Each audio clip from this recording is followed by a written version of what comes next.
This is so empty, you know? That's fine. All right, That's my we'll point. come to order, please. This is the Friday, August 13th, 2021 Town Commissioners of Dewey Beach meeting, and we'll stand for the Pledge of Allegiance. I pledge allegiance to the flag of the United States of America and to the republic for which it stands, one nation, under God, indivisible, with liberty and justice for all. If we could all please stand for one moment of silence for a family lost in the Brady family.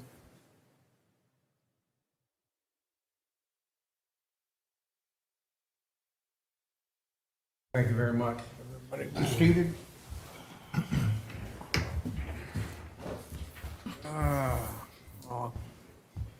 I'll call the roll. Commissioner Jazinski, Present? Commissioner Stevens, Present. Commissioner Persinger. Present. Lisa seated, thank you. Commissioner Bauer. Present. And Commissioner Mayor Cook is present also. We also have the town manager, Mr. Zolper. We have the police chief, Mr. Mackert, Chief Mackert, excuse me for forgetting your rank there, and our town attorney, Fred Townsend, present. And also have present in the audience to give us a presentation, our other town attorney, our police town attorney, Mr. Brady. Adoption of the agenda. Mr. Bauer, you have a, Yeah, I'd like to motion to remove, let's see which item that is. Four. Motion to strike that from today's agenda? we've been advised temporarily to have it taken off the agenda and put it back on at another time. I'll second. So, there's a motion to accept the agenda without item number 4. Is there a second? Second. Second. Properly motioned and second. Any further discussion? Hearing none. All those in favor say aye. Aye. Any against, nays? Any abstentions? No, unanimous.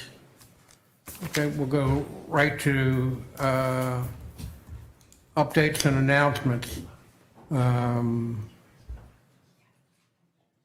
The election is coming up. Bill, do you have any items that you want to mention about the possible election, or? So as of right now, there are 3 candidates for the election. The deadline is the 19th. And Elaine Bowl has done an outstanding job with Kate preparing the town for the upcoming election, the possibility of an upcoming election, sir. The closing date is the 19th, right? Yes. 5 o'clock at the 19th? Yes. I think I'm right about that. No, it's right. Okay. And right now, we have 3 candidates for 3 open positions. Yes, sir. My position is totally open. Mr. Bauer's position is up for reelection. Mr. Jazinski's position is up for reelection. And the rest of them will stay on and carry on, as always. The candidates forum, if there is an election, we'll call it the candidates forum. If it's not an election, we'll call it getting to know the candidates. Will be held by the Dewey Beach Civic League, August 28th at 4 p.m. at the Lions Club. So if you're interested in attending and asking questions of the supposed candidates or who will be the new commissioners, one of the two, please attend. Is there any other announcements from the other commissioners? Any other announcements? No? Okay. Approval of July 9th, 2021 Town Commissioners meeting. Do I hear a motion to approve? Motion. Motion by Commissioner Bauer, Second. second by Commissioner Stevens. Any further discussion? Just, item number 4, I think we kind of said that we weren't going to do that. So I don't know if it should just be deleted in its entirety or if we should just modify the motion to say item 4 was not discussed. No, we've deleted it already. You said them at the last meeting, July meeting. Oh, I'm sorry. Yeah. Okay. Well, yes, that's the point. I guess we deleted, or we should say it was not discussed. Yeah. Yeah, that's a good point. Yeah, but I just modify the motion to say that it was not discussed and then we can go ahead and approve that. Paul. fine with it. Well, I had one other Oh, okay, possible gotcha. change as well. Number 7, it just says discussion began. This is about the Dewey Beach Employee Policy Manual. As I recall, I don't think we voted on it, but I think it was pretty clear that we should add something here that says we defer discussion or consideration of this for a later meeting. I think we talked about September, but there was no vote on that. Right, that's correct. So, so we'll put that in the minutes, that was deferred for a later meeting. And you're okay with the change on item number Yeah, 4? I'm okay with that. Any further discussion? Call the question then. All in favor, say aye. Aye. Aye. Any against, say nay. Any abstentions? Unanimous. Kate? Item number 1, let's move right on to that. Discuss and possibly vote to approve an ordinance to amend in its entirety Chapter 29 of the Code of the Town of Dewey Beach, Police and Lifeguard, Drug and Alcohol Use and Testing. Mr. Brady, would you be careful there, don't trip over our nice... I'll do my best. Good evening, and thank you, Yes, sir. Mayor. Article 29 was originally adopted in the 90s. It was adopted when there was no, from what I'm told, there was no policy on drug and alcohol use and testing. They took, at that time, the DelDOT one, and it was adopted that way, and they followed the DelDOT guidelines. Recently, in reviewing all of the ordinances to make sure they complied with state statutes, it came up where the state statute in the, as I said here, the Law Enforcement Officers Bill of Rights, Chapter 92 of Title 11, had a conflict with one of the provisions in Article 29. And so to avoid a conflict, that provision was rewritten, and it was easier to rewrite the whole statute. And I want to thank Commissioner Persinger for his help and comments along the process to try and make a better statute, town ordinance, and thank you, sir. What we tried to do was, and the way the testing process goes is like this. When you apply for one of these jobs, you're given a pre-employment test. The police and the lifeguards are subject to random testing. And in a random test under the old ordinance, a positive would put you in a employee improvement program that allowed you to keep your job and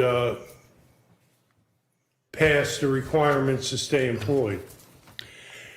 The part-time employees in the lifeguard and police department, if they test negative, they were immediately terminated.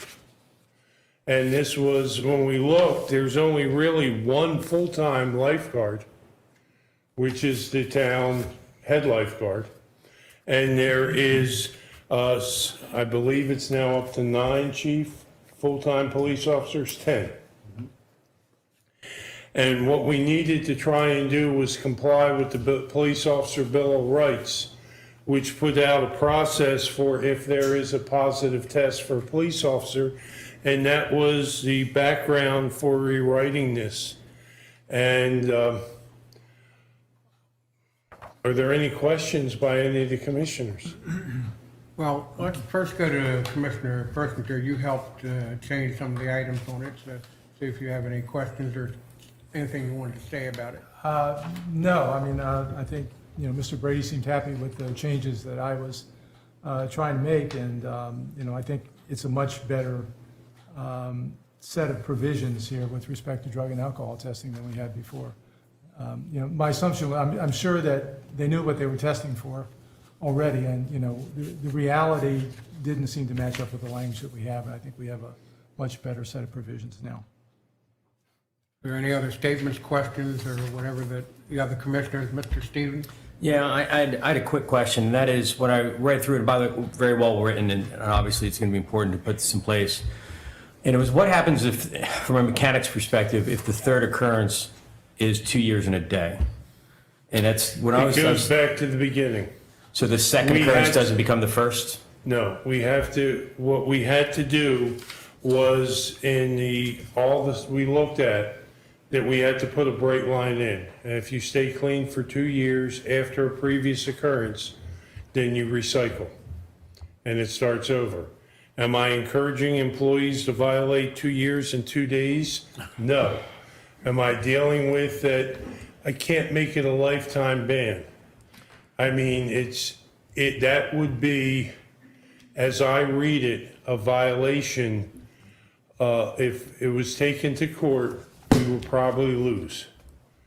And I don't want to put the town in that situation. So basically, if you screw up after 2 years, well, then you get another chance to clean your act up. Any other questions or statements by the commissioner? It's just really a question. In the event that the state of Delaware changes their law regarding marijuana, which they're kind of thinking about now, are we going to have to change this?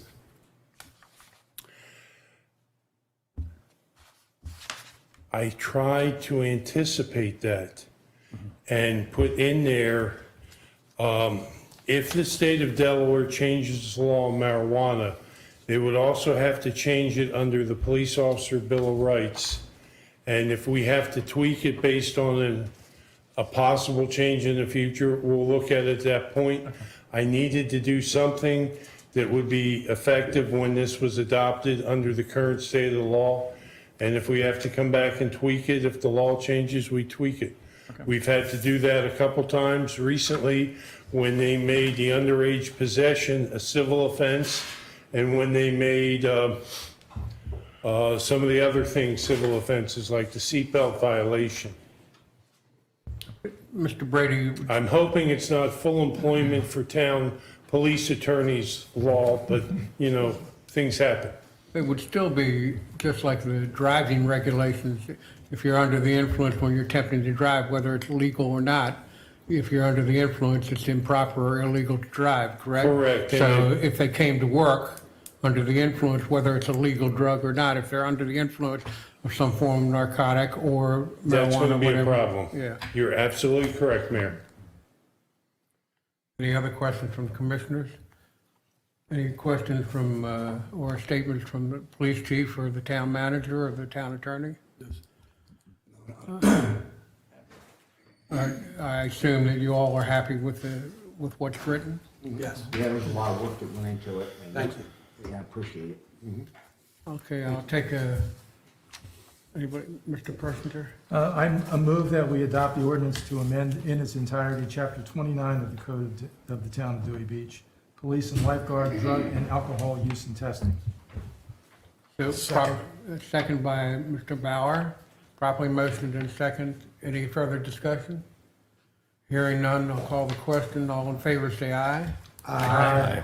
Any against, say nay. Any abstentions? I just signed my copy of it. You'll pass it over to the town manager. We make sure we do that now. We forget sometimes.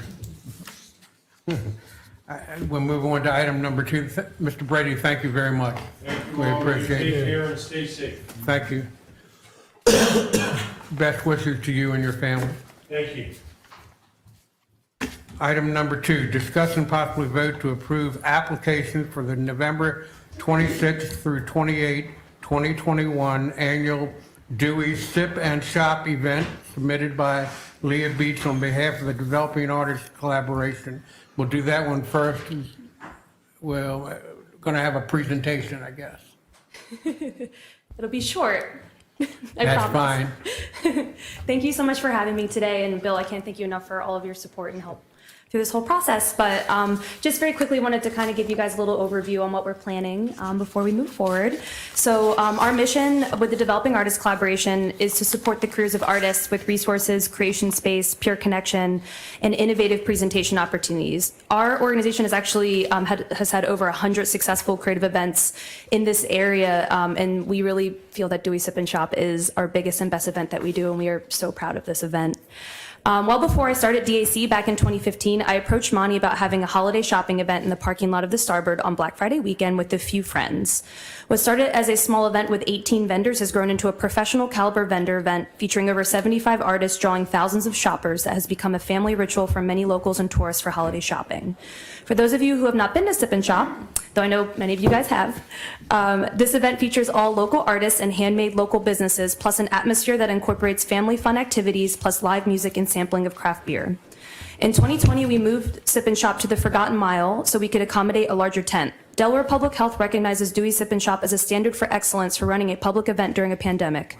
We knew the importance of getting the community out to support these small businesses during these unprecedented times, and we're so proud to carry the Dewey Beach name being recognized for such an excellence in the state.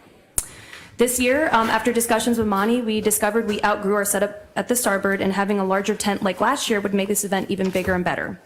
This event has indeed made Dewey Beach a Thanksgiving weekend destination. I know many homeowners support and business owners would agree that has been a catalyst in commerce for this weekend since the inception of the event. We wanted to bring this event home to Dewey this year, and we have been recommended to bring this event to Dagsworthy Street. Our friends Dewey Business Partnership put on a wonderful event, Dewey Arts Fest, that many of you guys have been to and support. Our promise to this town, recognizing all of the work that Dewey Business Partnership has put into Dewey Arts Fest, we've seen a model of how this can absolutely work. Our promise to this town is to ensure public health and safety, respecting the homeowners, and promoting commerce and our incredible businesses. We have actually already had a $10,000 investment from Delaware Tourism Office, and we are ready to make Dewey Beach a major destination for Black Friday weekend. I'd like to take this time to kind of just address a few things that I thought could be concerns to the commissioners. I understand that last year we incorporated food trucks into this event because of the location that we were at. We really needed that element. This year we actually are planning to instead, after some consideration, it made sense for us to just not do food trucks and have the shoppers enjoy the many local restaurants that are open in town. Many Dewey Beach businesses financially contribute to this event as sponsors, so it just makes sense for us to support them in any way possible. In regards to the safe handling of service of alcohol, our organization has hosted countless events where alcohol has been consumed, and it has always been done in a responsible manner. Guests are given 2 tickets for 2 small 4-ounce tastes of beer. Our organization does also have a bar that sets up and it sells wine, beer, and liquor that we currently do at a weekly art market in West Rehoboth and have had no issue. It's as a fundraiser for our organization, so the alcohol is donated that we then sell to raise money. We work closely with the ABC Commissioner on all of our public events and have an outstanding track record for their safe handling of consumption of alcohol. Our event, we also plan to have a one-man acoustic music set, and we plan to have that this year in the tent. In the past, we obviously have had it at the Starboard, which would not be an issue with amplified sound. But last year, we actually did have it outdoors at the Forgotten Mile Ale House's parking lot, and we actually didn't have a single complaint from any of the homeowners adjacent to the property. We made sure that we sent all those homeowners letters previous to that to make sure that there was an open line of communication for any noise or issues for parking. For parking, we have a wonderful relationship with Highway 1 and have asked them to allow us to use the back of McKinley Street so it can be open for the public so they can have access to parking, as well as for Rainbow Cove homeowners to have access to their homes. They've agreed and are more than happy to help us in any way they can. The road will be clear with a shoulder while the event is not in session for folks to easily access Dagsworthy Street. We have reached out to Dewey Beach Police and plan to have an officer at the top of the street as they do the same for Dewey Arts Fest. We will be reaching out directly to homeowners and businesses at the top of Dagsworthy Street, the homeowners at the end of Dags Street, as well as the HOAs of both of the condos on the left and right, to send a formal letter to all the homeowners to introduce them to the event and ensure that all noise, public safety, traffic, public gathering will be handled the most professional possible way. I will personally make myself available to field any questions or concerns. In regards of security, this year we'll be employing a security guard to watch the tent at night to ensure there is no public access to the tent. We also will be employing one of our artists, who is also a bouncer at the Starboard, to act as an extra measure of security during the event, just so we can make sure that we have everything covered. I'm personally a year-round resident of Dewey Beach on Salisbury Street since 2016. As many of you guys know, I've spent 5 years bartending at Gary's Dewey Beach Grill, plus I have been a huge advocate for being involved in this community whenever I possibly can be. I can tell you that my personal love and respect for this community drives home the importance that this event stays in Dewey, and I can represent that for my entire organization. Thank you. I have one question, and then I'm going to open it up to the rest of the commissioner. Did you say that you had already sent letters out to the people that lived in the area there? No, I drafted it and I gave it to Bill because I didn't want to send them out without it being approved. I got you. That would be Okay. very presumptuous. Yeah, because that was one of the questions I was going to ask the town. Have we contacted the local? We haven't yet. We were waiting to see what happened tonight. Are there any other questions from other commissioners? And My only question was, and it seems like you covered it, was, so egress will be maintained when people live there. They'll be able to get in and out through McKinley or whatever. Right. Yeah, so we're gonna keep that tent right where that like, right in front of Rainbow Cove, where that like parking area is. We're gonna keep it right there, so Yeah. that way there's no blockage It of seemed like anything. it was fine. just so we know, that was Commissioner Jazinski who didn't wait for me to acknowledge him. So I'm going to acknowledge Commissioner Persinger right now. Commissioner Persinger, go ahead. Yeah, I, question. You're laughing at me. In your application, you indicate that the anticipated attendance is 4,000. That's double what you had last year, so that would be certainly a very good increase. The question I have is about liability insurance. The policy document that you gave us shows the number of people for this particular event at 1,500. Yes, so we actually just renewed our policy, and I saw that mistake, and we plan on escalating that to 4,000 to make sure that that's, actually, we might even consider doing, I just want to be safe, 5,000, just to ensure we're covered for everything with Okay, that. great. Thank you. That's all You're I have. welcome. Any other questions from anybody? Mr. Bauer? I'd like the motion if, Yes, sir. I'd like the motion to approve this permit.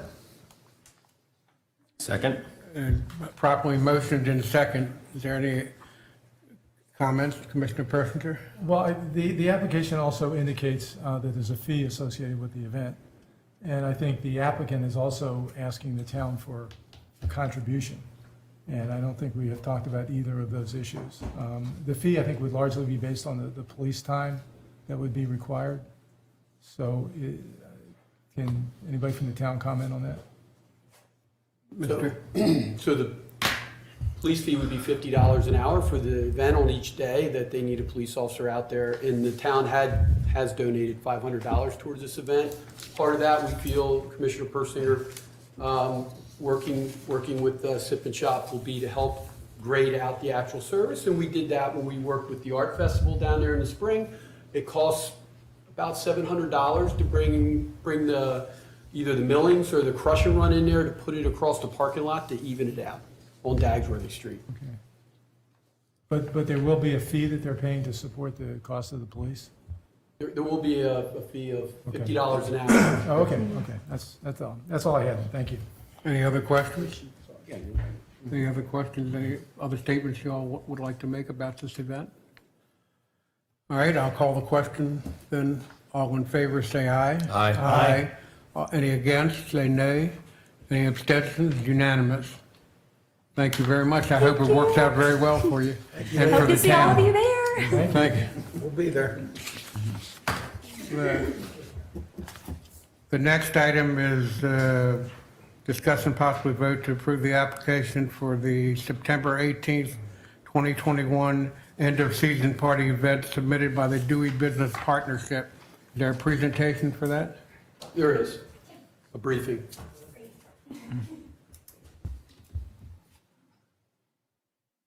Kelly Ranieri, Dewey Business Partnership. So we are planning on holding our 10th end-of-season beach party, which also will commemorate the 40th anniversary of the incorporation of Dewey Beach. That we anticipate is going to be held on September 18th from 5:30 to 9. And this is the 10th year that we have been doing this. We will bring in live music. Some of our restaurants will be providing food, although we may not have many this year because they are so short-staffed. In addition to that, we'd like to make a presentation on the 40th anniversary of Dewey Beach at that time, as well as have merchandise that commemorates the 40th anniversary. We'll have a bonfire. Sometimes we have children's activities, depending, VIP tables, and everything is pretty much cleaned up and out of there by 11. We've never needed police presence there, and nor do I anticipate that happening. We do have porta potties. Parking is free. And because it's after September 15th, as you know, open container is not in effect. So that's what I have for that event. However, I do have a question, Mayor. So with the Dewey Business Partnership, we've been here for 10 years and we've done numerous events throughout the years. It has always been my procedure to have events approved by the town manager and not come before the commissioners. So is there something that has changed that I'm not aware No, of? it probably should have been before the commissioners all along. That's all.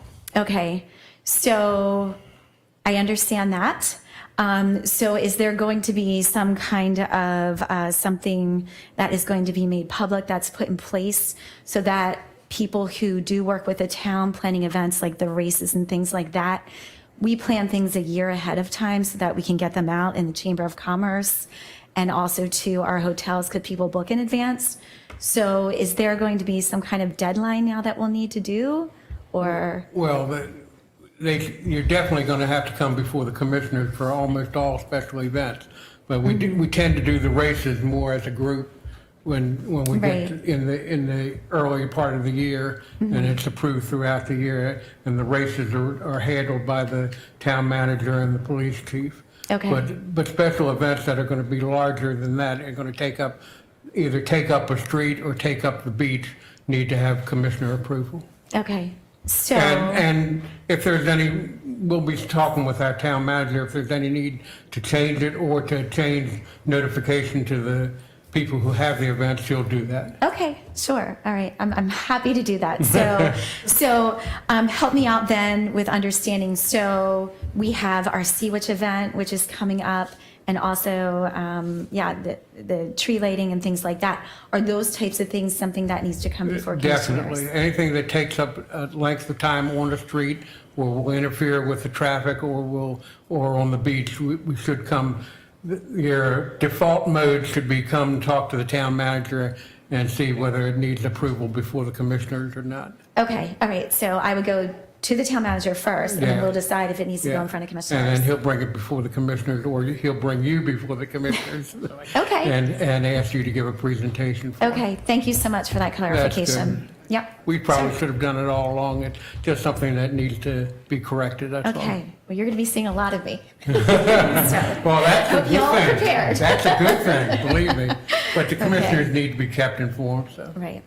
And have the final say on special events. Okay, thank you so much for that Yeah, clarification. thank you. You've done a great job. Thank you so much. It takes a village, and so many people now are jumping onto the business partnership to volunteer. Our volunteer base in this town has become enormous, so we're here to still continue to do good things. So on that note, I would hope that we could get the end of season town party approved. Say that again now? I said on that note, could we get the end of season party approved? Yeah, I just want to have one more question. Sure. I was looking for the approvals by the police chief and by Todd. Has that been done? It hasn't yet, sir. No, Okay, I was waiting for it to go through here, and then we were gonna, So if we have a motion to approve, it would be with the understanding that the police chief and the captain of the guard would sign off on it first. They will, I guarantee you. Thank you. Just had a comment on what Ms. Ranieri did. Excuse me? I just had a comment I wanted to make on what one of Go right ahead, Mr. Ms. Ranieri's points. I think there's kind of some confusion based on your feedback about when you need approval and when you don't in terms of formal commissioner vote, so to Right. speak. And I think unless we've had a resolution in the past that I'm not aware of, it might help if we had some kind of club level or guidance for our town management. And, we might just do it based on like a projected attendance number in excess of something, right? And then once you hit projected attendance number, then, it's got to come forward for approval or something. It's just kind of an idea, because I think of like Christmas tree lighting. Do we really need to necessarily do an approval for the Christmas tree lighting? for Yeah, instance, and that should be, the town manager should bring some suggestions before the town commissioners for approval for that, yeah. Yeah. Good idea. can I make a comment, sir?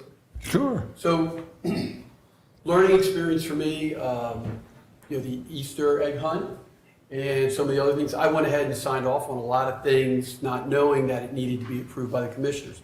I asked Kate to pull some of the regulations on what needs to be approved and what doesn't, And it is somewhat confusing, so I Yeah. think that I need to sit down with probably Jim and talk to the town attorney and come up with something that we can pass at a later date that kind of spells out exactly what needs to be approved and what doesn't. And maybe with some of the people who have the bigger events, talk with them too about what might or might not be a problem for them if we, change the regulations or whatever. Or if Right. we formalize the regulations. Right. Yeah. So I just anticipate for, let's say, the Dewey Rehoboth Beach Chamber of Commerce or any of those that we would have to have those events probably approved or on paper because of the chamber guide being published in December of the year before. It would So- be easier if the business partnership brought their whole stack of events they're gonna have for the year and bring them Right. to the town manager and have him bring them to the commissioners in one fell swoop. One swoop. Yeah. Happy to do that. Okay, that makes sense. Yeah, I mean, and then they'd be approved for the year. Right. Okay, wonderful. Thank you. Anything else from anybody? Do we have a motion before approval? I'll motion. Okay, go ahead. Motion to approve the beach party. Second. Season beach party. Motion by Commissioner Barra, second by Commissioner Jazinski. Any further discussion? Hearing none, all in favor say aye. Aye. Any against, nay? Any abstentions? Okay, unanimous. Thank you all Kelly. so much, Thank you very and thank much. you for all you Thank do, you by for the way. bringing up Thank the- you. Thank you for bringing up the issue Yeah. or telling us more about the issue and how it affects you, or how it affects the special event. Be more organized. Yes, right. Thank you. That's a very good point. Thank you. I've been shown that I did not pay attention to the public comment part of it. Was there anybody that wanted to give any public that wanted to give any comment about the two items we've already discussed? And I'll do that on every item. And if I don't, have somebody nail me. Yeah, because I'm famous for forgetting that. I only have one more meeting, but I have to start writing down public comment between each item, so it reminds me. Thank you. All right, the next item, discuss and possibly vote to approve, number 3, discuss and possibly vote to approve a resolution requesting Delaware Department of Transportation to reduce the speed limit within the corporate limits of the town of Dewey Beach from 30 miles per hour to 25 miles per hour. And I'll ask the town manager to take over for this.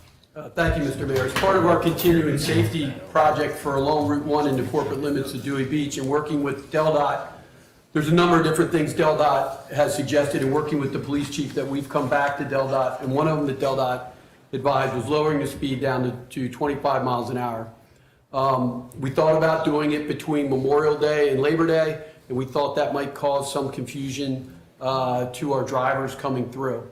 I've talked to the chief, and we both agree that we don't want Dewey, though, to become a type of speed trap. So we feel that we are going to be able to enforce the law of 25 miles an hour without becoming a speed trap. This is continuing part of our process with the crosswalks and to just bring down the number of accidents in the town. So as you can see, the stats here during the summer months and during the years, what we have, but I'd also like to tell you, traffic citations just for the month of July was 66, and overall for the year so far is 604. It's only 2 DUIs, but that's, I'll be honest, it's because we are so short-staffed sometimes that if our folks are very proactive on DUI arrests, one of our police officers gets tied up on a DUI arrest, Chief, how long will it take them to process it? 3 or 4 hours. So that would take one person out. So I don't want to give the wrong impression. We are out there enforcing DUI, but we are not being as proactive as we probably could. But bringing the speed limit down to 25 miles an hour is part of the overall safety project that we're looking at for the town of Dewey Beach. So I'd ask the commissioners to consider 25 miles an hour year-round instead of from Memorial Day to Labor Day. And the process would be, once it passes here, we would go ahead and take the resolution that's passed, we would give it to DelDOT, DelDOT would go ahead, put their signature on it, they would provide the signage, and they would put the signage up, reducing the speed down to 25. Thank you, Town Manager. I'll ask for comments from the police chief and our town attorney first, and then questions that commissioners might have. Mr. Chief Mack. When Bill talked to me about what my feelings was on going down from 30 to 25, I told him I supported it just for the sheer volume of the folks we've got on our sidewalks, the bicyclists out there. We all know, and you don't, it's, the slower a vehicle is traveling, if there is an accident, the less severity of the accident. Whatever we can do to make Route 1 out there safer, being we have cars, trucks, bicyclists, pedestrians, children, adults, I'm in favor of it. Plus your reaction time. If you're going a slower speed, your reaction time, you can get stopped. You know, somebody darts out in front of you.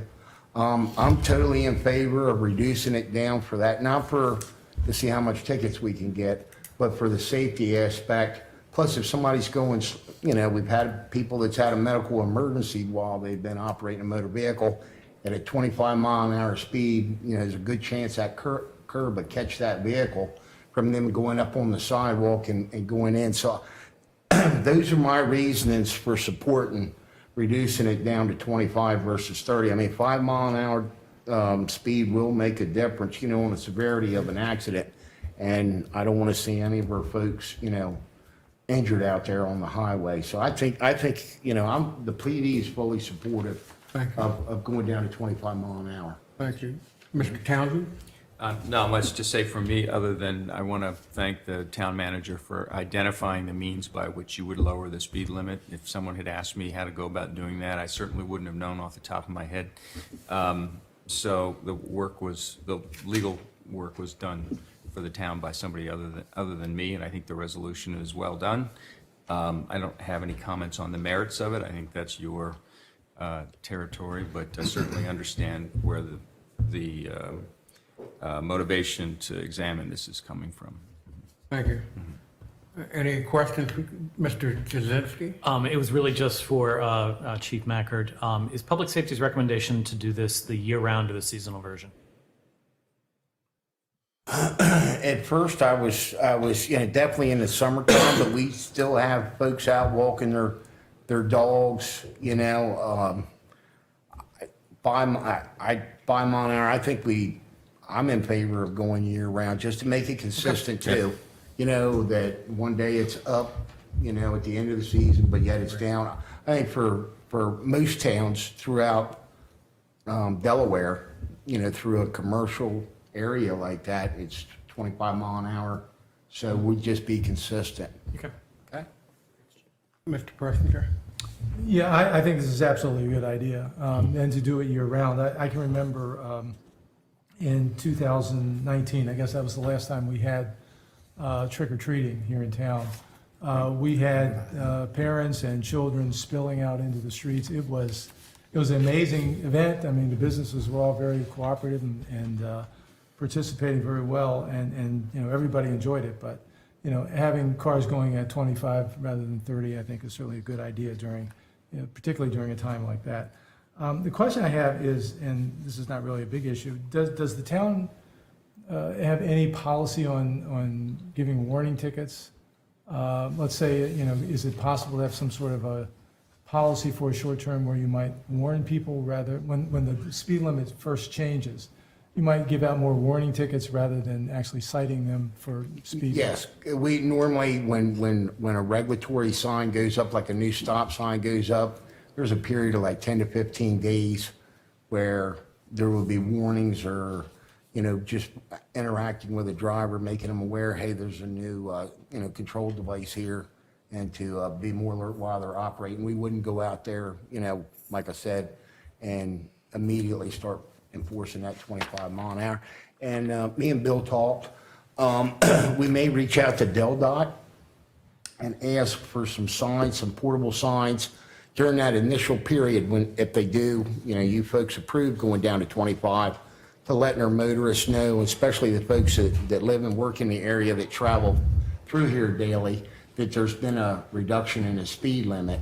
It may be as something as simple as getting them one of the traffic trailers that you'll see the red and blue lights go off if they're above 25 mile an hour so that they pay attention to it. You know, that's one of the things me and Bill's talked about. So yes, there is a period, 10 to 15 days, where there would not be strict enforcement. There'd be warnings, verbal or written warnings on the speed, Okay. yes. All right. Thank you. Any other commissioners have questions? I'm going to ask you, Comment. I mean, I just think it's a great idea, and making it year-round makes sense. I was thinking, how would this get implemented?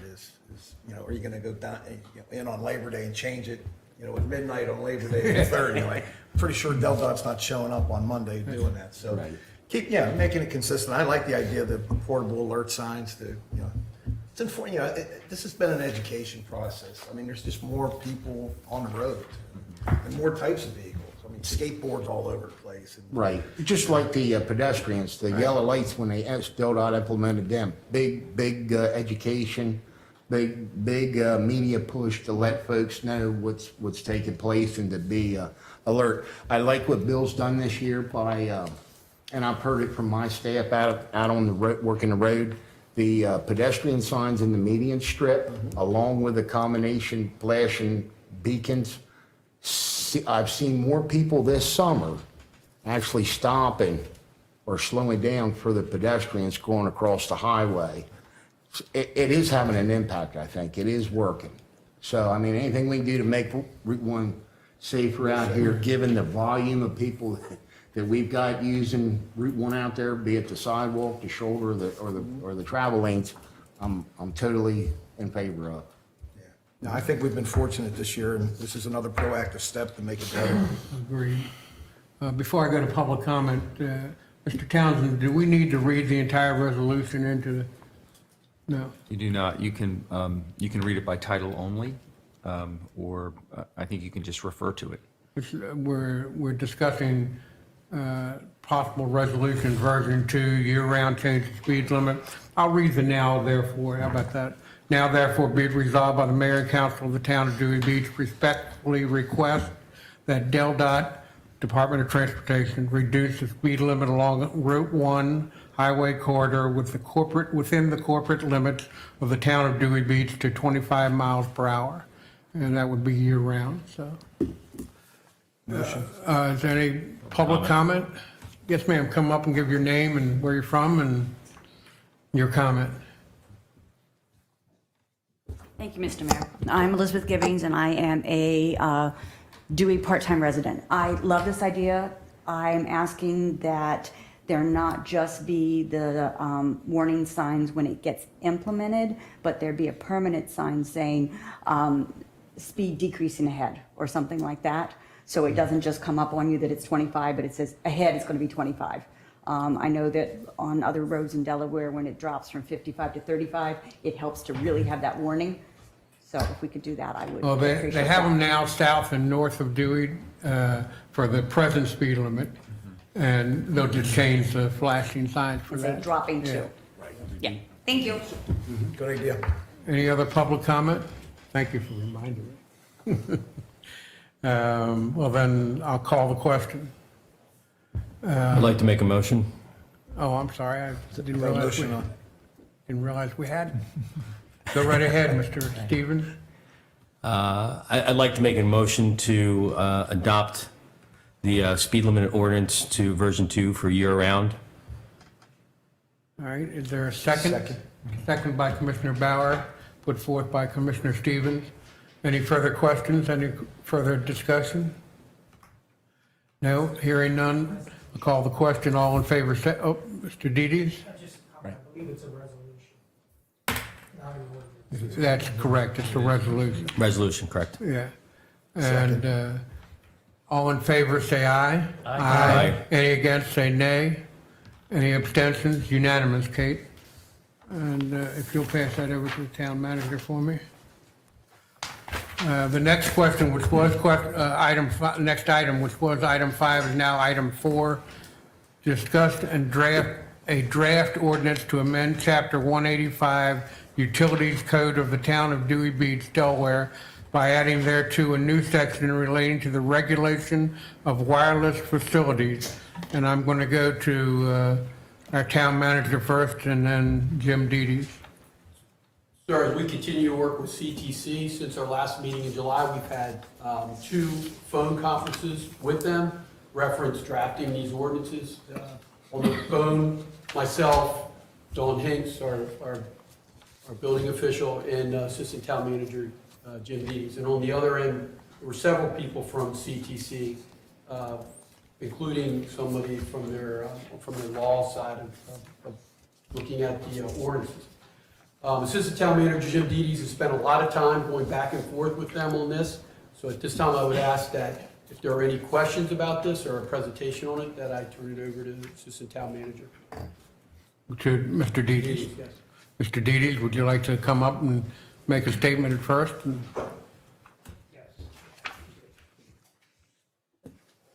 In addition to what our town manager has mentioned, I've had personal conversations with Mr. Ron Evans, who is our contact, our lead contact with CTC. And we've had some major, actually not major changes in the actual ordinance, but I believe inclusions that include an annual plan every year, highlighting some fees that we did not pick up originally, and those actually would supplement the town ordinance that our town solicitor had written initially. I think what we've come up with is a better way to address this, and we followed other jurisdictions throughout the country as far as what they've included in that. Now, there's been a lot of changes in the design standards, and rather than to go through it all, I would like to, and I've talked to CTC, whatever comments or questions that you all may have, we will make note of that, and we will get back to you as far as what the issues may be. And that assumes that I can't answer some of these. So I think we gave everybody, the commissioners, a line item, a numbered item of all the changes that were made. So if you all have any questions, I'd be happy to either answer them or make a notation. I'll get back to you on those. All right, any questions from the commissioners? Initially, go ahead, Mr. Well, Perkins. I guess I don't really have questions per se. I have some comments, and I think it would take a long time to go through some of the comments that I have. I'm not sure that would be productive. I'm wondering, can we just send you some Absolutely. comments and, you can deal with them as I would be, necessary? yes, if you send me the comments that you have, I will respond to each and every one of you. So I'll send a copy of all the comments and the responses to the comments to each one. This is just a discuss only item Right, today. It's that's not, we're correct. not voting on anything. That's Okay. correct. So I will do that. I have some comments both on the ordinance and the design standard. Okay. And some are just questions. Mr. Jazinski. I had already sent Mr. Dedes some comments that I had, but I kind of have a question for my fellow commissioners, just because there's an element of times of the essence with getting this done and getting these revised rules in place. Is it possible for us, when Mr. Dedes is done with CTC, for us to have him take it directly to planning and zoning and then come back to us, rather than doing a whole extra meeting cycle where it comes to us, we refer it to planning and zoning, and then it comes back to us? I'm just kind of more thinking about the overall time to kind of get this done, since we have kind of pressing issues with some of the vendors. That's a very good point. Mr. Townsend, what do you think about that? Can we it's not a discuss and vote, so there's no vote on it tonight. Can we indicate that we want it taken directly to planning and zoning, or? So you can't vote to do that tonight, but I don't think it's necessary for you always to vote to send something to the planning commission, because all they're doing is making a recommendation. It's not it's important what they're doing, but the ultimate determination remains in your hands. So I think you could send it to, you could simply express tonight without a vote that your intention is to send this ordinance to planning and zoning, or the planning commission, because the planning commission has to make recommendations on changes to the zoning ordinance, and that you'd like for them to start that process as soon as possible. So that would be after we send all our comments to Mr. Dedes, and after he listens to the public comments tonight and addresses all those comments. It would be our indication that we would like it to be forwarded to planning and zoning for their work on it. Right. Okay. The problem is that this group meets generally once a month, so Right.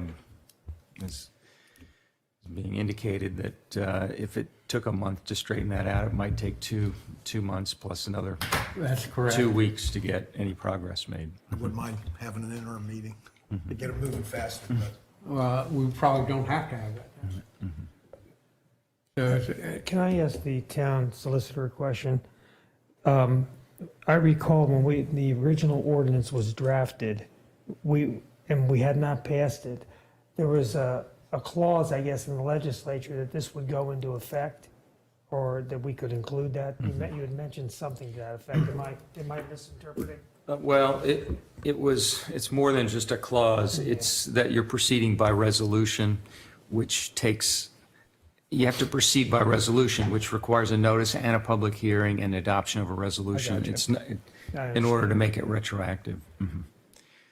So it's not really. So would it be possible to do that at the next meeting?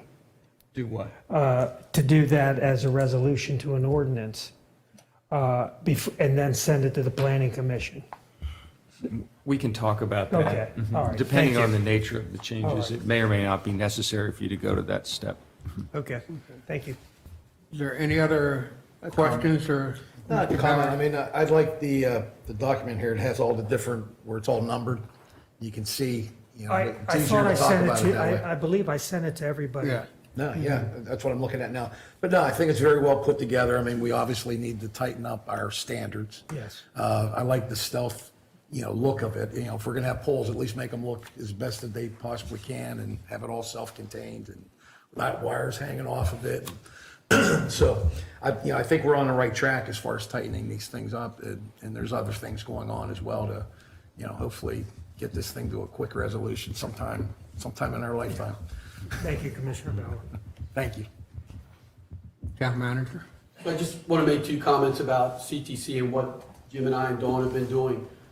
What this does in here is it actually tells them they can't put them on the dunes if they should be putting the poles somewhere on the street. And then it tells them at 35 feet. And then they have to prove to us that it won't work at 35 feet. And then they'll have to tell us it'll only work at 50 feet. And our consultant will have to agree with whether it's Verizon or T-Mobile or whoever it is. So I just want you to know that that's really important. And then the other piece is, based on some comments I've received, I also emailed our consultant about an environmental impact statement for the poles that are currently up on the dunes to see if they are required, and if they were required, were they actually done. So I'm waiting for those results. So if you hear about that, CTC is currently asking Verizon and DelDOT about that. Good. Any other comments or questions from the commissioner? Public comments? Thank you, Jim. Come up and give your name and where you're from, and welcome back. Thank you. I brought 8 of those, perfect number, I guess, with some good news, and to, especially Mr. Bauer's point about how long some of this will take. Because as we all know, it's been 11 months since Verizon put up these poles. Last September, we estimate, nobody saw them go all up, and they didn't receive any town permits. That brought countless speakers to town council all spring, as you all remember, and early summer, talking about the impact. Polite terms, but there were a good number of them, and respectful of the council. Many others sent emails to representatives, Schwarzkopf and Lopez. And the stark clarity of these polls has really impacted and I think galvanized and unified this town, as has been reported well, more than any issue, at least that I remember seeing. And the town listened, and with the shot clock running out, that was upheld by a Ninth Circuit Court, shot clock ran out. applicants who had not put up poles got a notice March 31st that their proposals were denied based on what was just being discussed as the ordinance. All that was great. Then on June 25th, we had a move by representatives to, and it appeared on the front page of 2 newspapers, to promise to move these poles. Okay? And now, 2 of them promised that by Instagram, I believe it was. There's no formal anything on that. And one of those people, Senator Lopez, is no longer running. So whether that happens is probably not going to happen. Then that was in advance of a protest. The protest went on June 6th. Most of the residents were gone. We brought a lot, we had some other people that were renters and all that, but it really turned into a celebration about Verizon and that kind of thing, which may have been early to yet celebrate. We still have no reassurances. There is a recent effort that I understand that I'm not criticizing, but it should be questioned whether or not the state should pay Verizon to move the poles off the beach, which is what's being proposed, that Verizon says, we need money to move these things off the pole. Well, Verizon's a multinational corporation. If they get a dime from Delaware taxpayers, there will be a lot of yelling. So that, I guess that does, I'm trying not to be opinionated on that, but that's not gonna go anywhere. So the town's consultant, the latest has been the town's consultant at the last meeting that I listened to very carefully, said that, well, we might have to have 50-foot poles in the middle of the street. And Mr. Mayor, you pointed out properly, you need to speak to the representatives. There was a general feeling of, well, that's not the way we want things to be moving. And that's not the way the residents want things moving. So there's, so the good news is that they're due to discussions further, and I've been keeping the town manager, Mr. Zolper, fully aware. They're due to discussions with environmental attorneys. It turns out that some of Dewey's disadvantages works to their advantage. We're in a floodplain, as we know. Every street except for maybe Cullen Street, insofar as where the poles are applied. Well, every floodplain, without exception, as upheld on August 9th, 2019, by the DC Court of Appeals, which applies to every single installation of a small cell. Because remember, the FCC had exempted all small cells. Well, we got a Christmas present in April. Didn't even know it. So that was the same time Verizon was applying to DelDOT. So they couldn't have known it. They couldn't have known how it went. They required environmental rules. And when I mean environmental rules, there's a Magna Carta of all environmental rules, and that's called NEPA, the National Environmental Policy Act. Richard Nixon implemented it, along with starting the EPA in 1970. So this is what you hear the stories about environmental impact statements, the snail darter years ago of a dam, holding up a dam. It has to be done by whether you're a large 300-foot cell or a 100-foot cell. The industry argued very carefully, which was rejected, that, well, we co-locate most of the poles. Well, they argued that of the 10 poles south of us, they co-located 0 on the beach. The court pointed out, not Dewey beaches, because that wasn't yet done, and rejected that, included it in historical preservation law, which only applies in Dewey to the life-saving station south of us, which got some of us very upset, being longtime supporters of the Coast Guard, that they could take something from 1970 that's been saving lives since the 1870s and put a pole right in front of the sign that says this is a historic place, listed in the National Register of Historical Preservation. The bottom line is, as you'll see from the NEPA regulations, the FCC is very clear about this, whether they like to be or not, because they were overruled.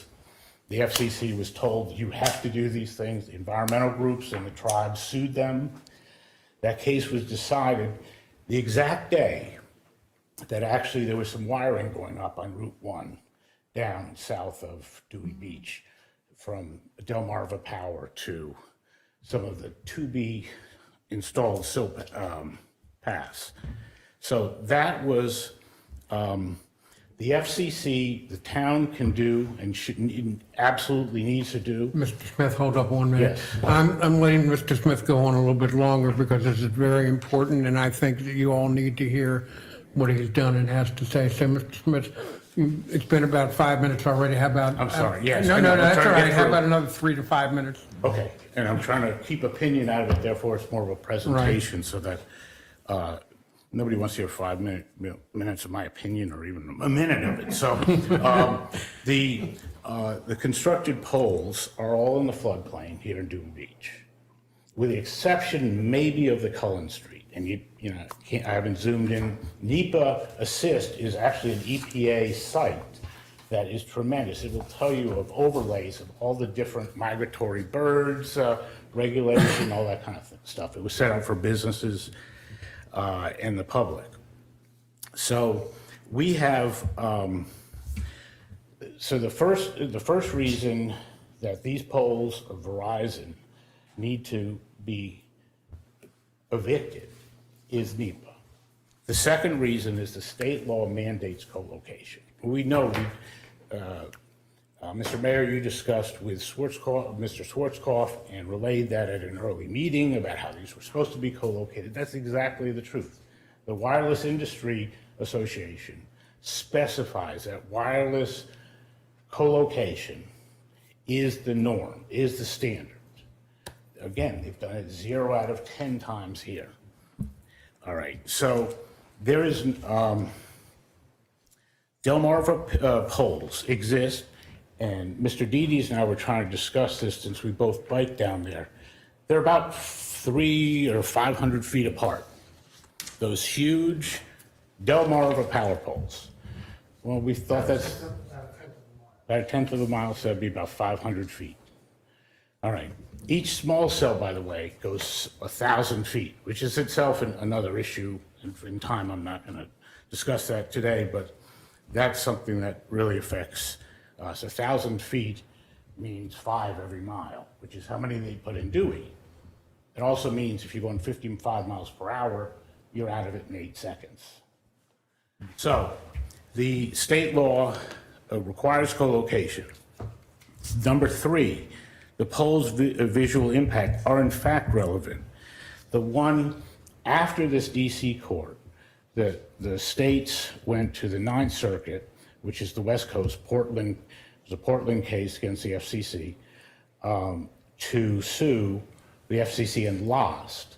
But the one thing they won on, because it didn't cover any of the issues that were already dealt with the other appeals court.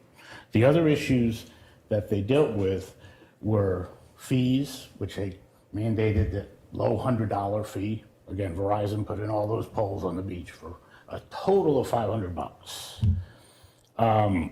The second thing they did was to allow aesthetics and visual impact to be both part of NEPA and part of the reason to object. Mr. Smith, 2 more minutes. 2 more minutes, I'm almost there.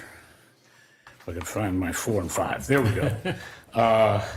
So the court upheld the aesthetic concerns.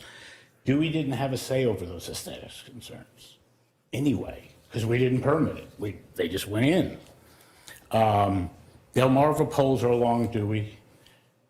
T-Mobile, since we had looked this up, because there's antenna finder.com, I think it is.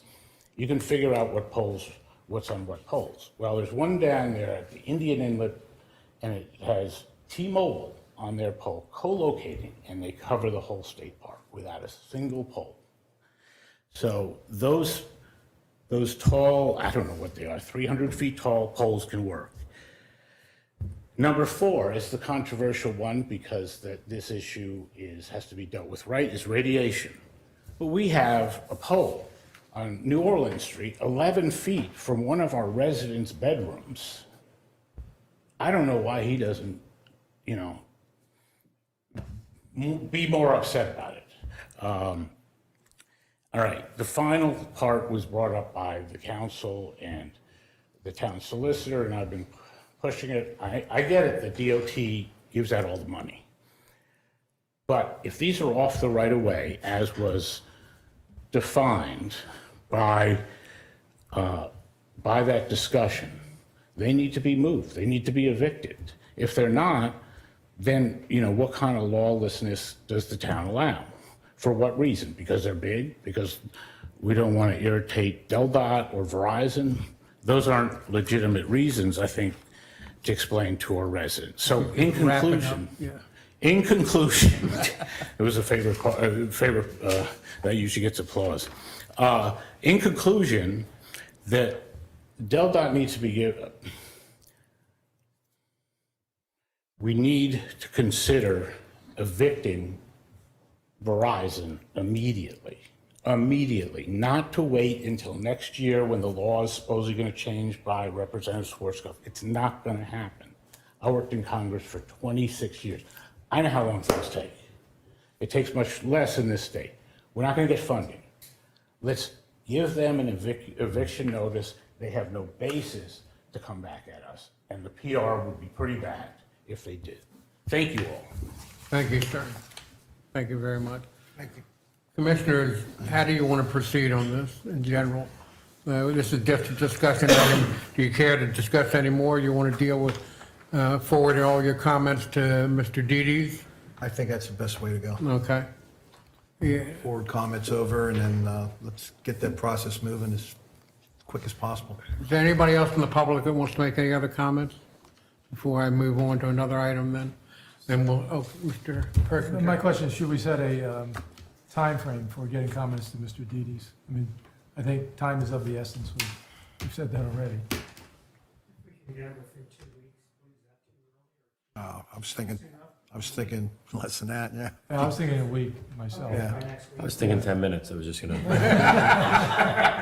Monday's fine. I'm not that official. All right, then we'll, within the week, get to you, Mr. Dedes. Yes, sir. Thank you, and you'll comment to everybody back by email. As soon as I get them up, either get the answer or respond. So. All right, the next item, I messed up here. Excuse me 1 second.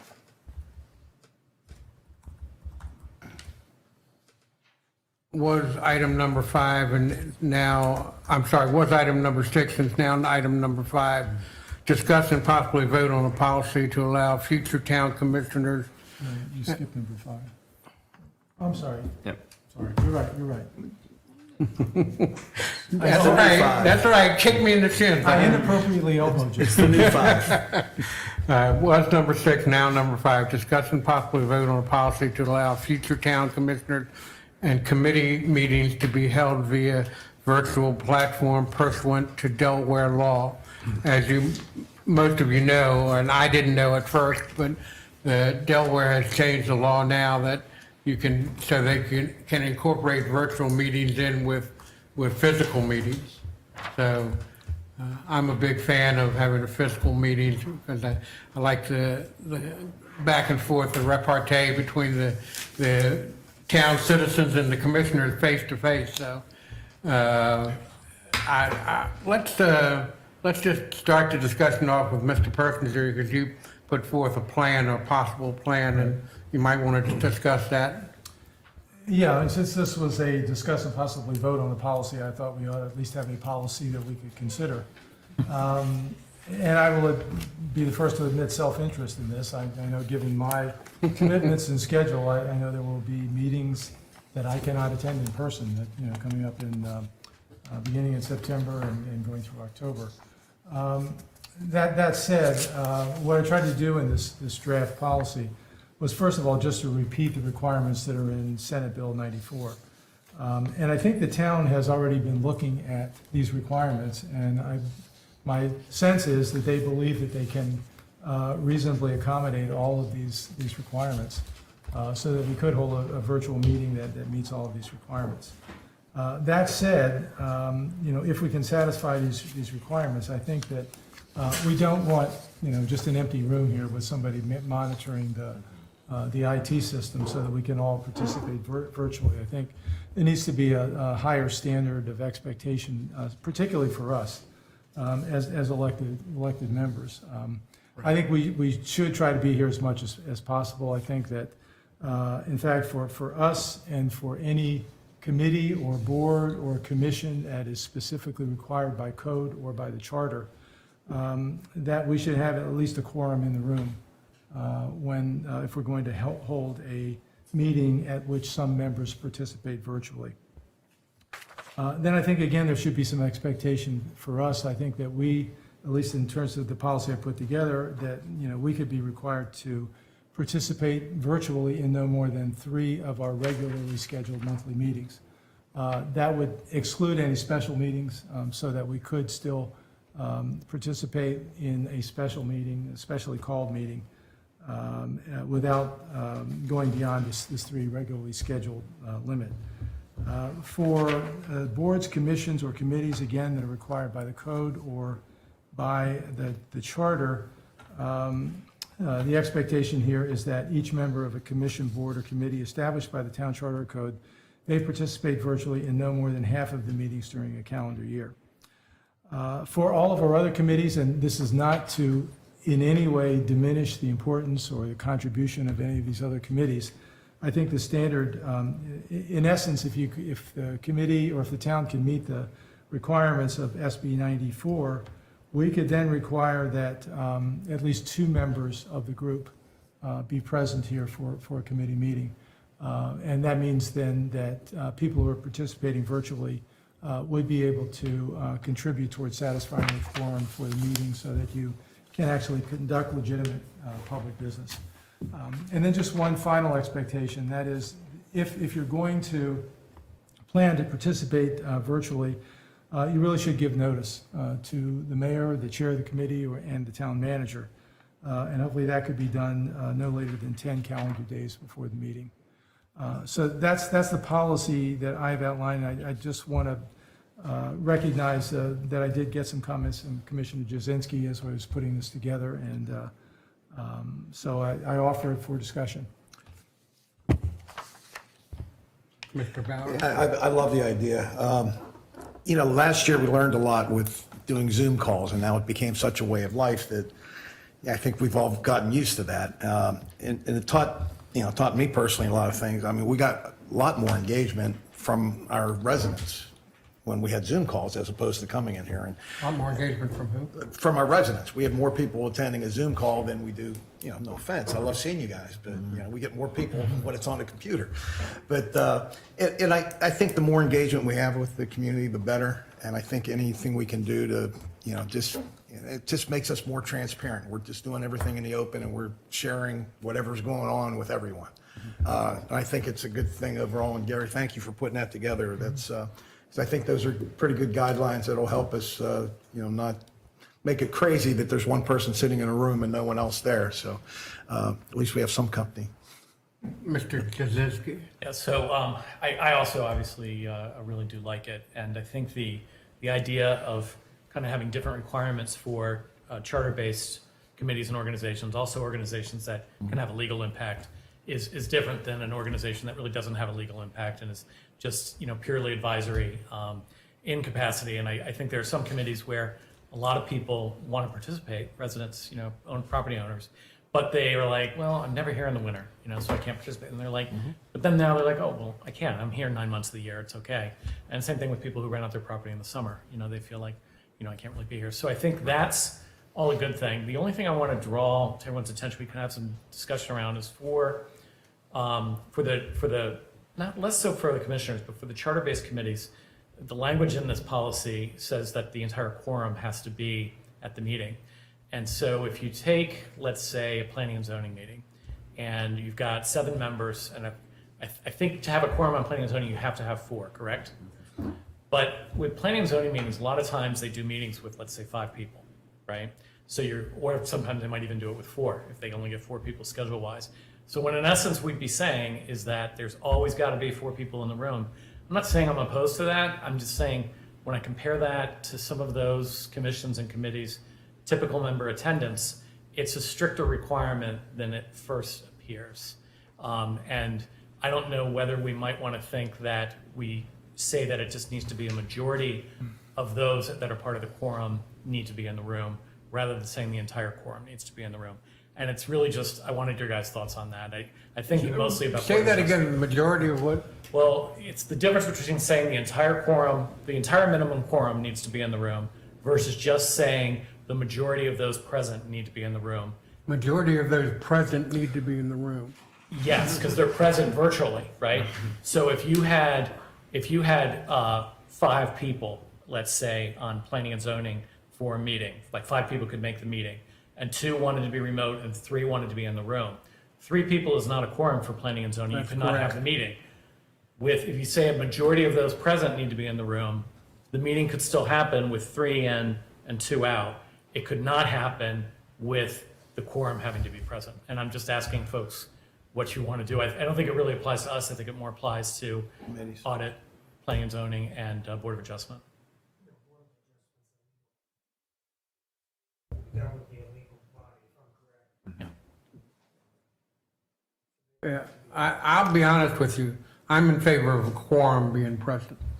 You know, that's you actively see and speak to the person you're dealing with, and the people can either come in. The public can either come in by online or come in and be in the public meeting.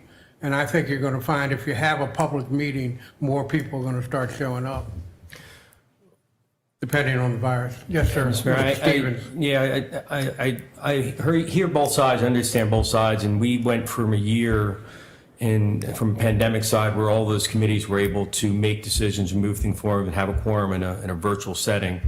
I agree with Commissioner Jasinski that I do believe that if we have at least 2 people present for the physical meeting, that the quorum can exist by the nature of having virtual members of the Well, you didn't committees. say 2. Just to clarify, a majority of those present. Yeah. And I was going to, based upon the other, from a town perspective, to have the meeting present. When I read what was put down by the state of Delaware, what Gary put together, at least 2 people is saying, at least from our perspective, commission perspective, we know that 2 or at least are residents at all times and are versus the non-residents. So I love what Gary's done. I think it makes sense for us to put in to allow for virtual. So I agree with David in terms of the quorum issue. And I also wasn't sure about the no more than each, I hate these things. Each town commissioner may participate virtually no more than 3. And I didn't know, given the fact that, for your situation where you're out of town or you're in DC, why 3? So that was my only question to you, Gary. I just think that there's a higher level of expectation for us as elected members, that, it's important for us to be in town, it's important for us to be seen personally, to have personal interactions with people. And I just think it's reasonable to hold us to a higher standard. I'm here all the time, so it doesn't matter to me. It's one I hope I can meet. I have to say, honestly, I'm not 100% confident even that I'll be able to meet that over the next year, but I certainly hope to be able to. In terms of may I go right ahead on Mr. Jasinski's suggestion? I think we need to be careful about how we write what you say, because I've heard you say a couple of different times, and the last thing you said was a majority of those present. I think what you mean is a majority of those that count toward the quorum have to be present at the meeting, physically present at the meeting. Yes. Okay. I'm only talking about the people who are members of the committee or commission. Right. And it's the majority of those present for the chartered named boards, commissions. Right, okay. Yeah. I would be fine with that. I know that planning and zoning sometimes struggles to make quorum in person. Audit may have the same issue. And I know we're not supposed to do it this way, but I'm not sure what Mr. Didi's point was about Board of Adjustment being a legal body. Is there something there that? Well, I mean, it is mandated by state law that we have a Board of Adjustment. I'm not sure what the significance of the comment is, but just that it is a supreme authority when it comes to interpreting your zoning code, and therefore it should probably be subject to the stricter of the standards that you want to apply, whatever the standard is. But we only have, what, there are 5 Board of Adjustment members? 5, that's right. Okay. I really could go either way. I'm fine with planning and zoning and audit, abiding by the rule that, for making quorum that Commissioner Jazinski suggested. I would be fine, I think, with Board of Adjustment as well, but I could go either way on that. We could subject them to a higher standard. Do they all have to be town residents? They do.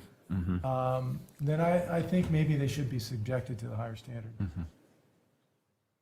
I personally, you finished? Yes, I am. Personally, I'm in favor of a quorum being present in the room. I'm always in favor of a physical meeting more than a virtual meeting. I'm old, sorry, I'm a dinosaur. And I think you get more done and understand more nuance of what the members want and what the public wants, so. Mr. Bauer, did you have a comment? You know, I was thinking back in the beginning of COVID, you know, where I think you were remote, we were in here, and it was clumsy. So I think it's going to take us all. We'll get it worked out, but we'll probably have to go a couple meetings to get work out the kinks of it. But I'd like to see a quorum here as well, and that, you know, that gives everybody the flexibility of, hey, it doesn't have to be the same 3 people here all the time. Right. So where do we stand? What are you? Could we have someone from the town comment on where they are in terms of preparations or their ability to satisfy the requirements for virtual meetings? Some of the employees you're talking about. Yeah, somebody from the town. Yeah, so really Kate has been handling that. She's been doing a fantastic job.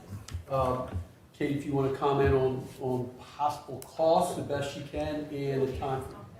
Yeah. Yeah, and tell us how the meeting would be presented online and in person, and what it would cost, et cetera. Sure. Kate Banaszak, admin assistant with the town. So I've been working with Brandon with Atrifico. He is basically responsible for a whole setup here, and figuring out how to integrate Zoom with an in-person meeting. From what he told me, and I did provide him a copy of Gary's draft, as well as the information provided by the state just about what we need it to be able to do. He said, yes, we can get the system to do everything it has to do. Basically, we'll have to change a few minor things. The biggest issue is making sure that people viewing from home are going to be able to see if someone is speaking in the room. We need the focus to be here. If we have a speaker presenter on the TV through Zoom, they need to be able to see that. So basically what we would do is change up the moderation here on this side, where I or Ashley would be able to toggle between audio and visual here in the room and be able to switch it with a click of a button to the Zoom screen, if that makes sense. So that it is doable. It's a pretty easy thing to do. We could probably, he told me about a 2-week lead time, and we could have it up and running. As far as cost, I don't have a set estimate yet. He told me that it would be actually relatively minimal. What that means in, in the scope of an audio-visual professional, I don't know. Minimal in his eyes. In his eye, exactly. But that is forthcoming. He said he would be getting that together for us. I just don't have it as of yet. I was at the audit meeting, I guess it was the audit meeting, Bill, knew that. And that was sort of confusing because nobody could, well, tell me who, if I was in the audience online, what did I see when they put up, say what's up on your screen right now during that audit meeting? They only saw that, right? Correct. So at that time, we would have only been working with this camera here. So they would have been seeing whatever they could see what was projected on this television. So we would not be doing that anymore. It would actually toggle directly between, it would look like they are watching Zoom, that they are participating in Zoom. It would be a very clear picture. For instance, if we had the auditors doing a shared screen and showing reports, the person viewing at home would see it on their screen up close. And from what I understand about the state law, and I may be wrong, I've tried to read some things a couple times, but it says you have to be able to hear everything and see everything, and if you're going to speak, they have to be able to hear you Correct. and see everything that you're doing. We can do all of that. Okay.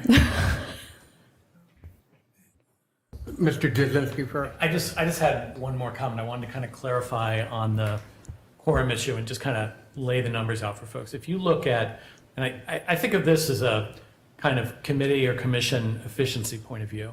The advantages of virtual meetings is you can spin them up quickly and people can kind of get their meeting done and have it, and it's just easier logistically to get everyone together because they don't have to be in one physical location. But we have a real need to try to do meetings in person as well. So when you look at a commission like planning and zoning, a quorum is 4 people on planning and zoning, and they really struggle sometimes finding dates for everybody and getting things on the calendar. And the net effect of this is if we just say it's a majority of the quorum, and a quorum is 4 on planning and zoning, we're really still saying 3 people have to be here in the room because that's what it takes to get to majority, but they still have to find at least one person who can do it remotely. I personally think in terms of our committees and commissions being able to serve the town in a way that's not burdensome, being able to get more people willing to serve, and being able to get more things done, that little increment will make a difference in them being able to get things scheduled, yet still keep the anchor location vital, where it feels like a real meeting and it's not just one person sitting in a room with the monitor up on the screen, so to speak. I just wanted to give you guys some food for thought on that. Mr. Persinger, you had your hand up. Oh, it was just to comment on something that you said. The requirements in terms of hearing and seeing people, it says, all participating members and witnesses can simultaneously do one of the following regarding each member or witness who is recognized by the presiding officer or chair. A, hear the comments of each member or witness. B, hear the comments and view each member or witness. So just hearing the comments of each member would be sufficient. It would be sufficient, but it wouldn't be the right thing, in my opinion. Well, no, I'm just saying in terms of the state law, that was my... Gotcha. And any other questions for Kate? Any other thoughts? So we don't know the price. We don't know exactly how long. Minimal. 2 weeks. Yeah, minimal. Yeah. He's thinking that the job itself could be finished in a day. It's just a matter of working with his scheduling, getting him out here. I would say safely give us 2 weeks and it could be up and running. The sooner we could schedule with him, the sooner we'll be able to get him out here. And it'll include another monitor on that wall. Any other questions for Kate? Thank you, Kate. Thanks, Kate. Any other questions from the audience? No, come up. Say who you are and where you're from and. Elizabeth Gibbings, Dewey, part-time resident. I love the policy. I was wondering about the procedure aspects. So I've already heard that 2 people here might need to miss meetings. So is it going to be first person who asks, second person that asks? And would each committee need to set that up? How does it get decided who gets to have the remote access? I don't know. I mean, I don't know. I how guess you it would do have to be the chair that runs the Chair. meeting. Right. I'd say the chair would. Yeah, the chair have to, yeah. Okay, thank you. Good Good thought. question. I'm sure it's going to come up sometime. Oh, it's going to come up, believe me.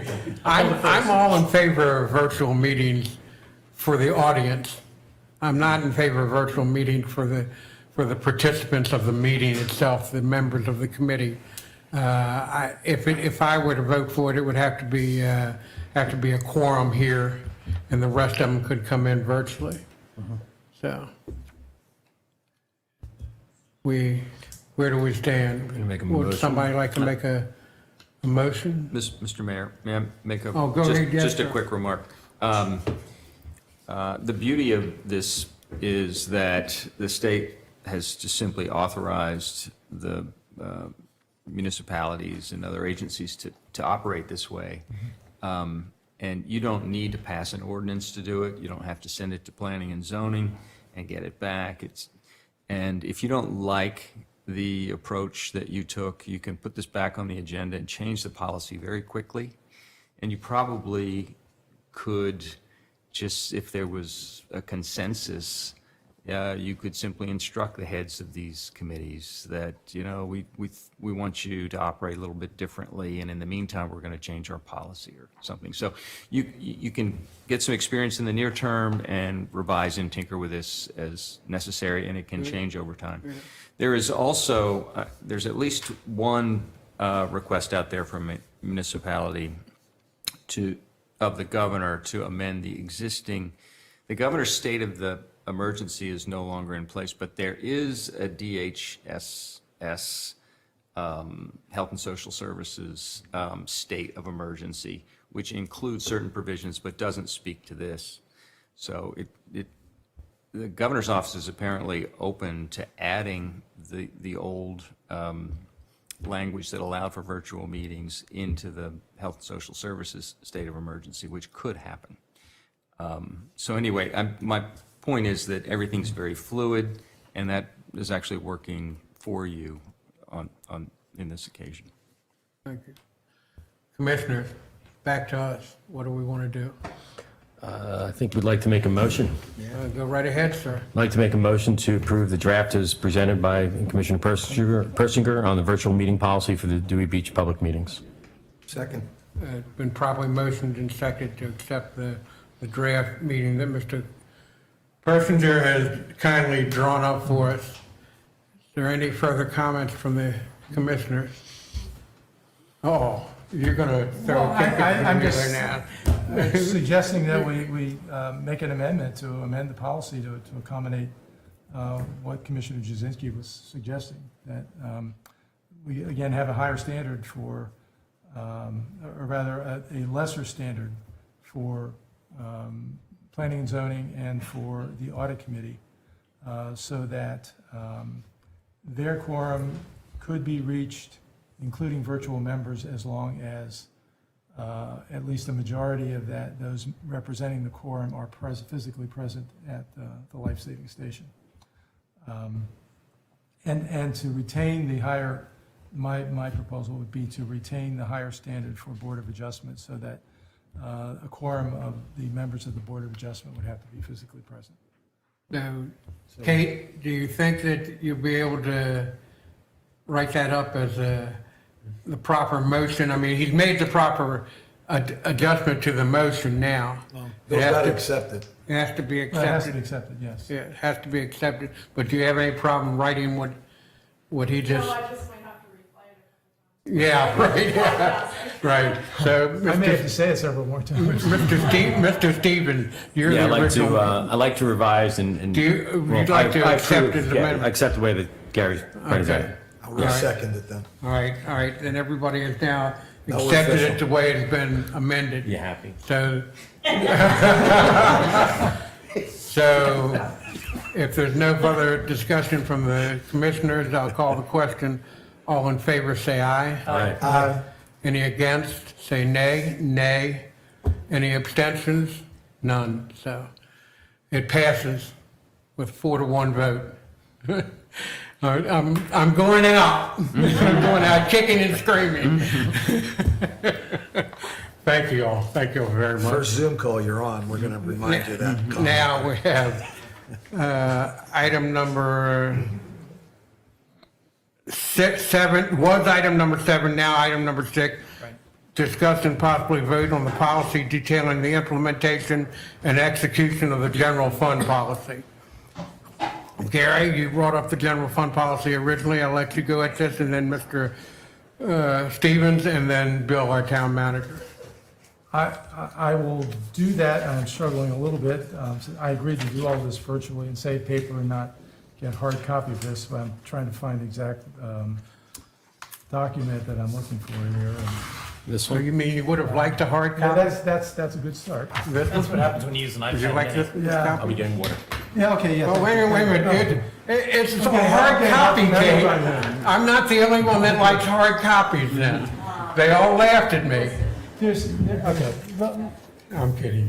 where we are at this point with the general fund balance policy, I think we're reasonably close to having a good statement of the policy and where we are. I think based on the audit meeting that was held on Monday, there's still a few tweaks that needs to be made. And I haven't seen the final audit report, but I know that they were making some adjustments to some of the calculations that I had included in this statement. For example, what we were doing is we were setting up a rainy day fund so that we would have 6 months of operating expenditures available in case we have some sudden catastrophic event that we need to handle and keep the town operating. Then we would have an unassigned fund balance that would be equal to about 2 months or 15% of budgeted expenditures. And when I applied those numbers to the budget that we have for this year, I came out with $1.9 million for the rainy day fund and $570,000 for the remaining unassigned balance. And what the auditors did was they took a look at all of our financial statements and financial resources. And the issue that arose is that we have a number of set-aside accounts. We put money from transfer tax into streets and infrastructure. We contribute money from the transfer tax into the Brown Advisory, into an investment account. And while those are our draw on revenues, they're not actually part of our operating expenditures. There's a lower amount of money that we use for operating the town. So in terms of deciding what the real projected expenditures are for the year, it's really a total that's less than our overall budgeted total of $3.8 million. So when you do that, and the document I can't find, there was an additional spreadsheet that Sheena shared with me after the meeting where they made some adjustments to some of the calculations that I had done. And we come up with a rainy day fund balance of about $1.7 million, as I recall. And I think the unassigned balance was down to about $530,000. And again, it doesn't change our policy. It's still 6 months of operating expenditures. It's still 15% of projected expenditures for the unassigned balance. The other thing that came up, there are a couple of other wrinkles that we need to deal with. One of which is, despite the fact, and I firmly believe this is true, the auditors told us that we should set up an assigned rainy day fund. They did. When you look at how these types of funds are categorized, and you look at the Government Accounting Standards Board's regulations, the way we have constructed the rainy day fund balance, it doesn't qualify as an assigned fund. So what we have to do is to incorporate that still as part of the unassigned fund balance, but then note the fact that we have this rainy day fund as part of that in a footnote. It's not a big deal, it's just, something that's done on paper. The other thing that we have to fix too is we made some changes when we changed the way we handle the set-aside accounts so that we're now putting more money into streets and infrastructure. But the way we're doing that, we did not do that by an ordinance or a resolution. And so technically, those funds that we have reallocated from other set-aside accounts cannot be counted toward our committed streets and infrastructure account. And what I think we should do with that is simply by resolution, just make those allocations to streets and infrastructure so that we have an official voted on resolution that we can rely on, and then at that point, we can include that as part of the committed fund balance. I personally don't think there's anything to vote on with respect to this, unless someone in the town believes that's true. I think there are still some details that Sheena has to work out with Bill and perhaps with Luff and Associates, our outside accountants. But I think we're pretty far along on this. I think the auditors were pretty happy with where we are. And I don't know, Bill, you've worked on this too. And I don't know, you may have No, some comments as I just well. say I think it's a good idea to get through the audit to, again, see what comments they have to come back and make sure that we're in agreement to it. When you discussed possible changes from an ordinance perspective, were you specifically speaking to percentage of the potential hotel tax in the allocation, or was there some other, or were they just saying in general? Well, the 50% of the hotel tax was one of the adjustments that they made, because we had voted to allocate that to capital improvement. And I think the other thing I should mention too is that out of the bottom line on this for capital improvements, there's going to be somewhere around $600,000 in that capital account, which I think is a really good start, something we haven't done before. Gives us some greater flexibility to address some of those capital needs. Yeah, the only thing I, from a comment when I reviewed everything is, one of the things that might help is that once we finalize the general fund policy and we start not just what we see below the line in terms of the financial statements, is to see, I didn't mean it that way, strike that comment. What I mean is that there might be a report that we can work with town in developing of the changes to the various funds and see those total calculations so that we can tie it back out to the statement of position, just to look to see how the fund balances have changed. But no, it did a great job, Gary. Heard that term in years. Say what? I haven't heard that below the line. Yeah. I just below the net income line. I just, Go ahead. more comments? One of the other things I wanted to mention is that the proceeds from the auction of the LESO equipment, those funds are going into public safety, assigned public safety, which is one of the suggestions that you made, Bill. And that's done. We don't have a formal, we did vote on it, but it's not a formal resolution or ordinance that made that commitment. And then there's one other thing that is escaping me at the moment. One of the things that would be really nice to see is that there's a very clean,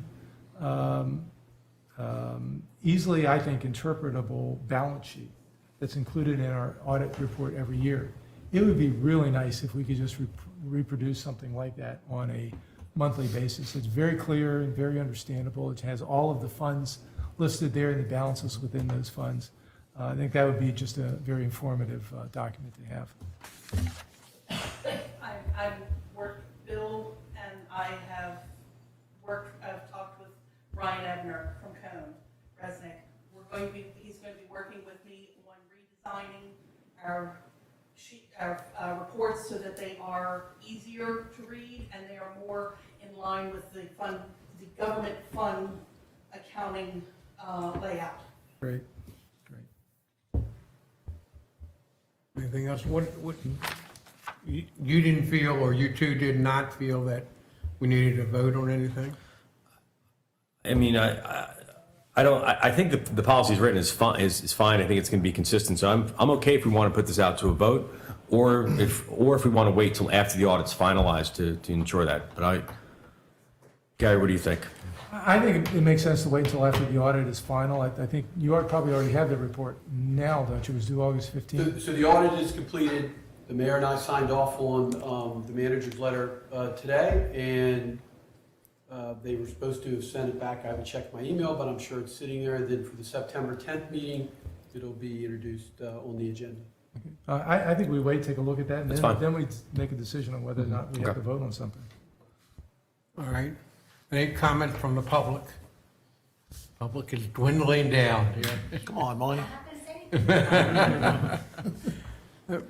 Town manager, did you want to make any further comments on this? I'd just like to thank Sheena for all the work she did on the audit, and it's a lot of work. This is the first audit I've been through. There were a couple of things that I learned that I know we will not be making the same mistakes next year when we answer the audit, but thank you, Sheena. Yeah, thank you very much. You've done a good job. Thank you. All right, then we can move on to the next item, which is item number 8, now number 7. Discuss the current whistleblower policy.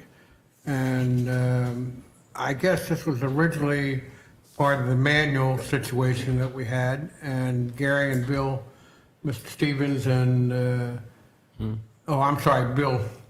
I had Bill Zolper, sorry. I'll go to Gary first and then to Mr. Zolper. Well, my concern initially is simply that we incorporate the whistleblower protection policy into the employee manual, but there is still a lingering issue in the background of some concerns about our whistleblower protection policy, and I'm still not sure what those concerns are. turn to our town solicitor, maybe he can Well, give us some thoughts. one thing I recall from the beginning that my advice was that we have a state law that governs whistleblower protection, and that it applies regardless of what our code says. If our code conflicts with it and it doesn't offer the protection that the state law provides, then the state law would prevail. I consulted with another solicitor on the subject who said that it seemed to him that the auditors were, this was kind of an item that auditors had become popular with auditors to have them make recommendations like this, as if they weren't aware of the existing state law. But we regulate in areas many times the state also regulates, so that's not a reason not to have one. The one thing that really stuck out with me during the debate over the whistleblower policy was that there was an effort on the part of council, which I think it prevailed, to include the commissioners among the class of people who could claim to have been discriminated against or punished or disciplined in some way, and that they could somehow be entitled to the protections of a whistleblower. And I don't think that makes sense. The protections are to prevent employees from being discharged, threatened, discriminated against regarding their compensation, terms, conditions, location, or privileges of employment by their employers or by their supervisors. So I don't see how the individual commissioners, who are more at the top of the pyramid than they are below some kind of supervisor who could then victimize them in one of those ways. My recommendation at the time was that we not allow the individual commissioners to be among the class of people who could assert that they've been victimized for being a whistleblower. We couldn't claim that our employee, the town manager, is victimizing us. Yes, right. Right. Right. So the idea was that we wanted it included in the possible new manual, and it was not. And I have no, I'm sorry to interrupt, but I have no, I think that's a wise idea. If you have a whistleblower policy, it belongs in your employment manual, yes. But, Fred, are you saying that should the statement of any commissioner be removed from the retaliation clause on the whistleblower policy? If commissioner is akin to an employer who could arguably victimize somebody else, then maybe it's not inappropriate to take it out. But to the extent that a commissioner would say the town manager has victimized them or some other town employee has victimized them, they've bullied them, they've discriminated against them or something for having raised an issue that upset the town manager or upset the police chief or upset some other employee, I don't think that was an appropriate provision. Okay. If that makes sense. Mr. Zolper? So, talked to Diane Campanella about this today. She's our HR contractor in Washina. According to Diane, this was actually written and reviewed by our town attorney and approved by the town attorney. And it should have been put into the policy that you reviewed in July. I failed to make sure it was in there. So this is the current policy, the way it was approved and the way that Diane Campanella came up with it and developed it with our town attorney. It's the current policy? This is the current policy. The reason we're talking about this tonight is that we was failed not to have it as included. part of the personnel Yeah. handbook that you looked at in the July meeting. Well, we definitely want it in the personnel policy manual. And I don't think it necessarily needs to go. Go ahead. Yeah, I guess my only comment is that if it's going to go in there, I'm just assuming that the town staff will make it in concert with our town solicitor's recommendation, as far as changes to it. Right, And then we can approve the whole manual with those changes. that's correct. Yeah. Sir, So- it's already in our employee manual. In the copy that I sent out that has the old and the new with the highlight in the middle of what has changed, I put in those notes where it would be inserted in the new handbook. It is set to go in, it was, and if I need to talk with Mr. Townsend to make any changes, that's easy to do, but it is set to go in once I get the feedback from all the commissioners as to what they would like changed in the handbook. May I add something? Yes, sir. I do recall not persuading council at the time to eliminate that language from the policy. The policy is already in place. If we're really on the verge of getting the policy manual done, my suggestion would be that we not hold it up over this issue, that we take our existing whistleblower policy, we incorporate it into the manual, and then we just flag that issue that I raised some time ago, and this group can address it or not after it's had more time to consider it. Commissioner Persinger asked me if I would remind council of what my concern was at that time, so nobody was anticipating what I was going to say. If we're really on the verge of getting this done, then I wouldn't want that to be a holdup. Well, we're not really on the verge of getting it done. Okay. I mean, we're somewhat on the verge of getting it done. But go, Mr. Bauer. So if we just take this, what we have, and then, you know, with respect to Fred's comments here about the commissioner, I mean, we can just delete that word. There may be a couple places Yeah, I where mean, I would it's- suggest that needs to be done, but So we probably need to table this for another meeting and just eliminate some of these. Well, we Just just, discuss. I think we're just going to put it aside until we actually get down to, we just wanted it was originally brought up by Commissioner Persinger, but we just wanted it included in whatever we do in the future, correct? Along with the disciplinary and appeal process, which is the next item. And that's all they originally brought up about. It was not like to make any major changes right now. right. Okay, so, we're just, we're gonna move on with the understanding it's gonna be incorporated into the policy manual. Okay. Okay. Item number 9, was item number 9, now item number 8, discuss an existing disciplinary and appeal process for town employees and changes made within the proposed new town charter. Gary, you brought this up originally. Yeah, I did. If, The proposed new town charter is a set of amendments to our town charter that have been approved both by both houses in the state legislature. And they're still awaiting the governor's signature. I'm not sure why that's the case, but as far as I know, they have not been signed off on. Oh, I thought they had been signed off. no, I thought I saw it in the legislative. The last I was saw the- was still awaiting, but in any case, I'm assuming there's no reason why the governor would not sign these amendments. No, the governor's hands, his staff was most involved. I mean, not the governor's top-level staff, but the governor's office is very aware of every step that the charter went through. well, we haven't been notified that it's been signed. That's the only thing we were waiting on. I'll see if I can check that before the Okay. meeting's over.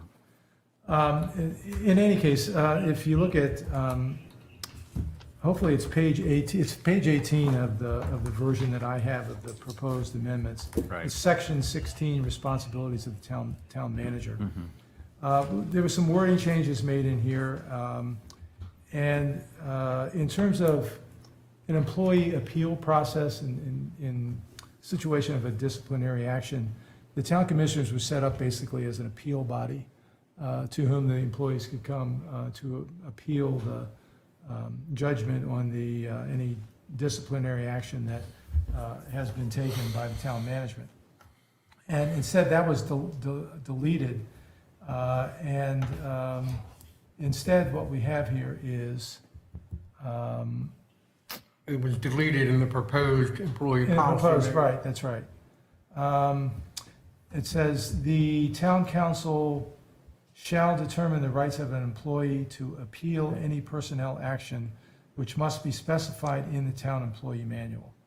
So we have to first of all figure out what that appeal right is, if any, and then that must be included in the town employee manual. And that's section 16A 5.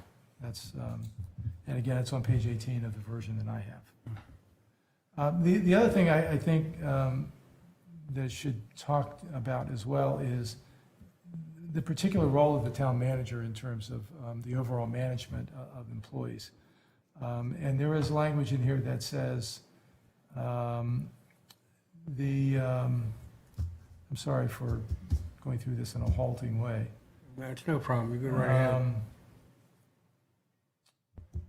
Basically, all employees may be removed by the town manager at any time for just cause. So it really gives the town manager, I think, a fair amount of authority over clearly managing the employees that work for the town.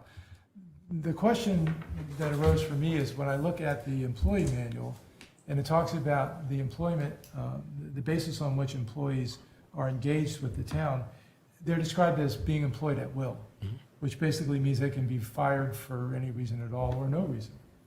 And it's not clear to me how that policy, if in fact that is really the policy that we want to follow, how that is consistent with the language that says that the town manager can fire, can remove any employee for just cause.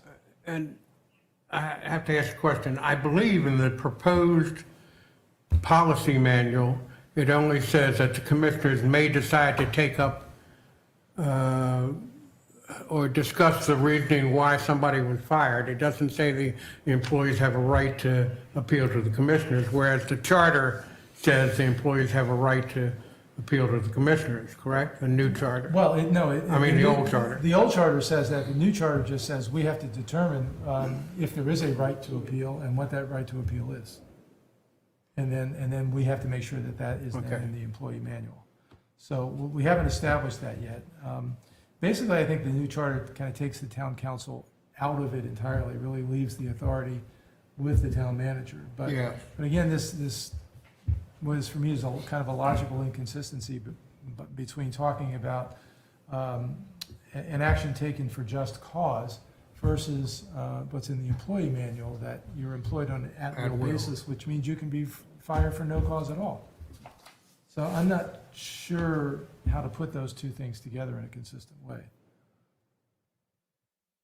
So what was your suggestion? Well, I mean, is that the basic question is that our understanding?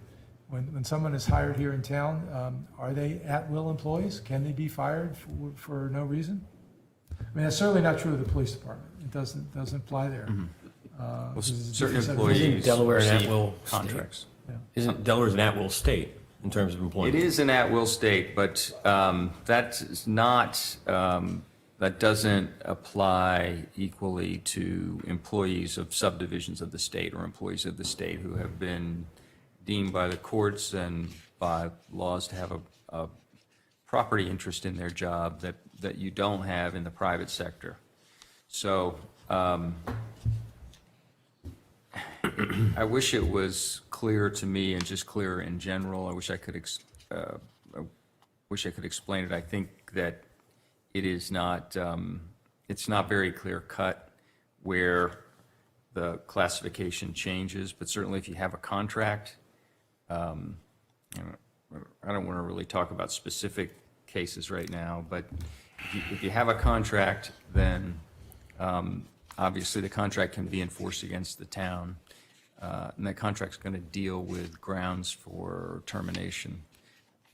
Most of the employees do not have contracts in this municipality or in any other municipality. Certain of the charters say they can be removed for good cause.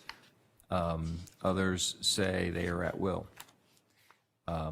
Obviously, you have more flexibility if those employees serve at will than if you're restricted to removing them for just cause.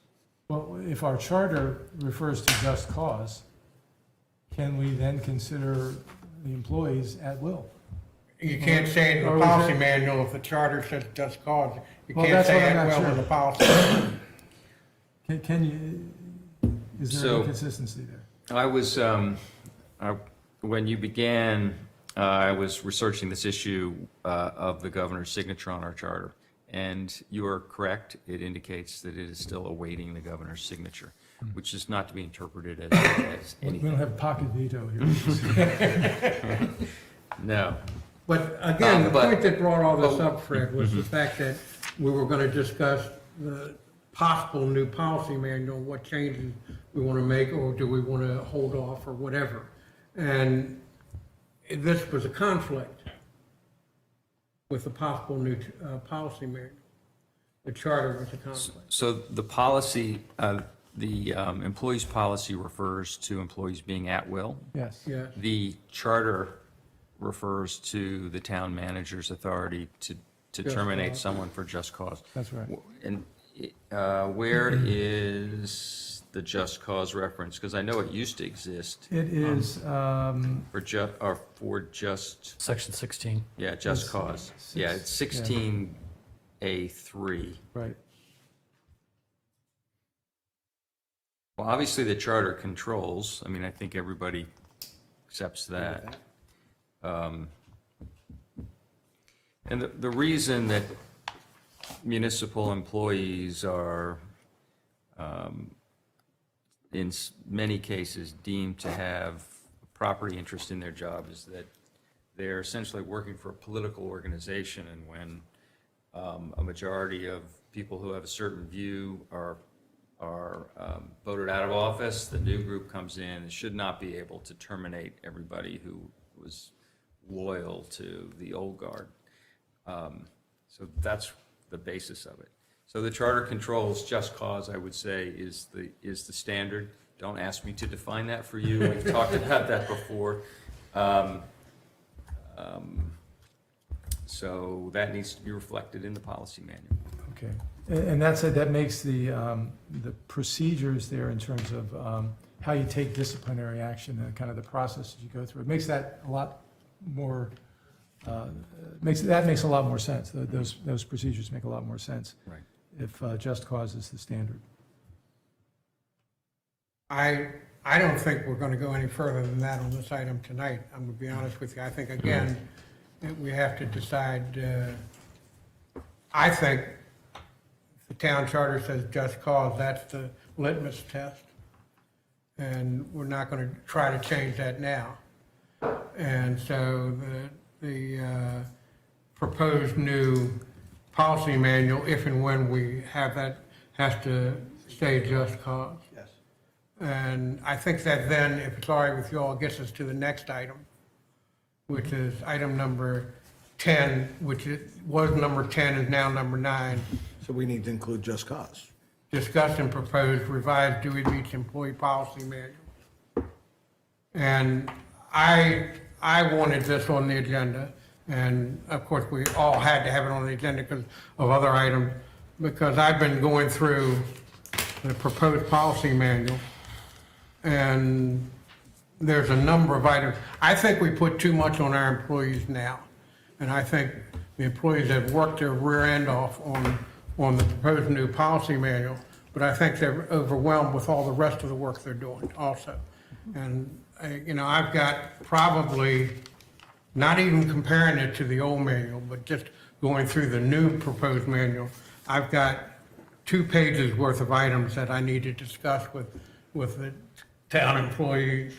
And so I would not recommend now going with the new policy manual, and I personally would recommend that we have something like we did with the town charter, a committee that would go through the policy manual line by line and work on what things should be changed. I think there's been a lot of good effort put forth on this one, but I personally recommended a committee that be assigned to go over it. Like I say, and it's not taking any shots at the people who did this. They worked their butts off doing it. But there's so many items, just if you look at, there's a number of them that are all duplicate items, 16.7 and 13.3, I'm sorry, 6-7 and 13-12, 6-8 and 3-14, 4 or 5 sets of duplicates in the policy manual. And there's a lot of things that I think, if you look at it, that you would want changed in it. So Yeah. I would suggest that we think about moving it to a committee with personnel, whatever the town manager decides what personnel that would be part and parcel of that committee to work on it. I'd rather not right yet. Hold up. I just want to see what you all think about the committee idea. You may throw it down the line and say, no, you don't want it, it takes too long. So that would be fine with me, and we'd move on to Mr. Jazinski. So I think that to try to go through the manual in a meeting is extremely difficult. In a just committee, 'cause- I'm talking about. But I'm saying it, like, if we were to try to do it without a committee and do it in a meeting, I think it's extremely difficult to try to get through something like that. I also kind of feel like as a commissioner, I'm not really qualified to weigh in on stuff. I mean, when I look at you like before and after, I read the before one before I get to the after. I'm like, well, that makes sense. Then I read the after one. I'm like, well, that makes sense too. I mean, because it's kind of beyond my wheelhouse. So candidly, in terms of like approving a new employee manual, I almost feel like what I need is to say, okay, this is what we want to do. And these are the things where we think you guys may need to make a decision. Like, we're deciding it's going to be this way. Do you guys want it that way? We're deciding this is going to be this way. A lot of things, they kind of have to be that way, right? So there's no reason for us to really spend a lot of time on it. But a lot of things, I think, there are probably things that we could decide which way, like you pointed out with Juneteenth, have the number of holidays, how many numbers of holidays. That's something we just need to make a decision. How many are we going to do? So that's where I am. What vehicle we use to do it, whether we spin up a formal committee, which we have a process we have to use for it to be a formal committee, or whether there's, some type of workshop or something, I don't really have a strong opinion either way, but I think in our regularly scheduled town meeting, it's too much. Oh, I agree. Yeah. I absolutely agree on that part of it. Mr. Prosecutor, you had your hand up. Yeah, I'm not opposed to the approach of using a committee to do this. The problem is timing. It's not going to get done as quickly as it might is if you had someone who could take everyone's comments and then someone could sit down and put that into a new document that we could all react to. I mean, you have a set of comments. I've already provided some comments, and I'm sure others may have done so as well or could do so. And if there's one individual or a couple of individuals who could put that together into a new document, that might be a slightly more efficient way of doing it. I don't think anybody in the town staff is in a position to do that, not because they're not capable of it, they just have a lot of other stuff to do. Yeah. And so, it would have to be somebody outside, I think. So, I mean, that's my view. Mr. Boward? Yeah, I'm not qualified to, weigh in on some of those things, like David mentioned. Can we, don't we have, like Diane Campanelli? We do. I mean, shouldn't we just defer to somebody that does this for a living? We can. Yes. I mean, that's what I'd like to see happen. Defer there, clean it up. I mean, there's things that you've noticed in there. Let's all send notes over of what we think, needs to be looked at, and, let's pay the expert to clean it up for us. Mr. Stevens, I'm sorry. Yeah, it's all right. I think I'm last alphabetically anyway, so it makes sense. So the thing about employee manuals is that as they've evolved over the years, there's been less of a dedication to make sure that they're up to date. And when you're looking at the old versus the new, it's challenging because you're trying to, because there may have been a change in holidays, may have been changes in PTO days, may have been changes in an element.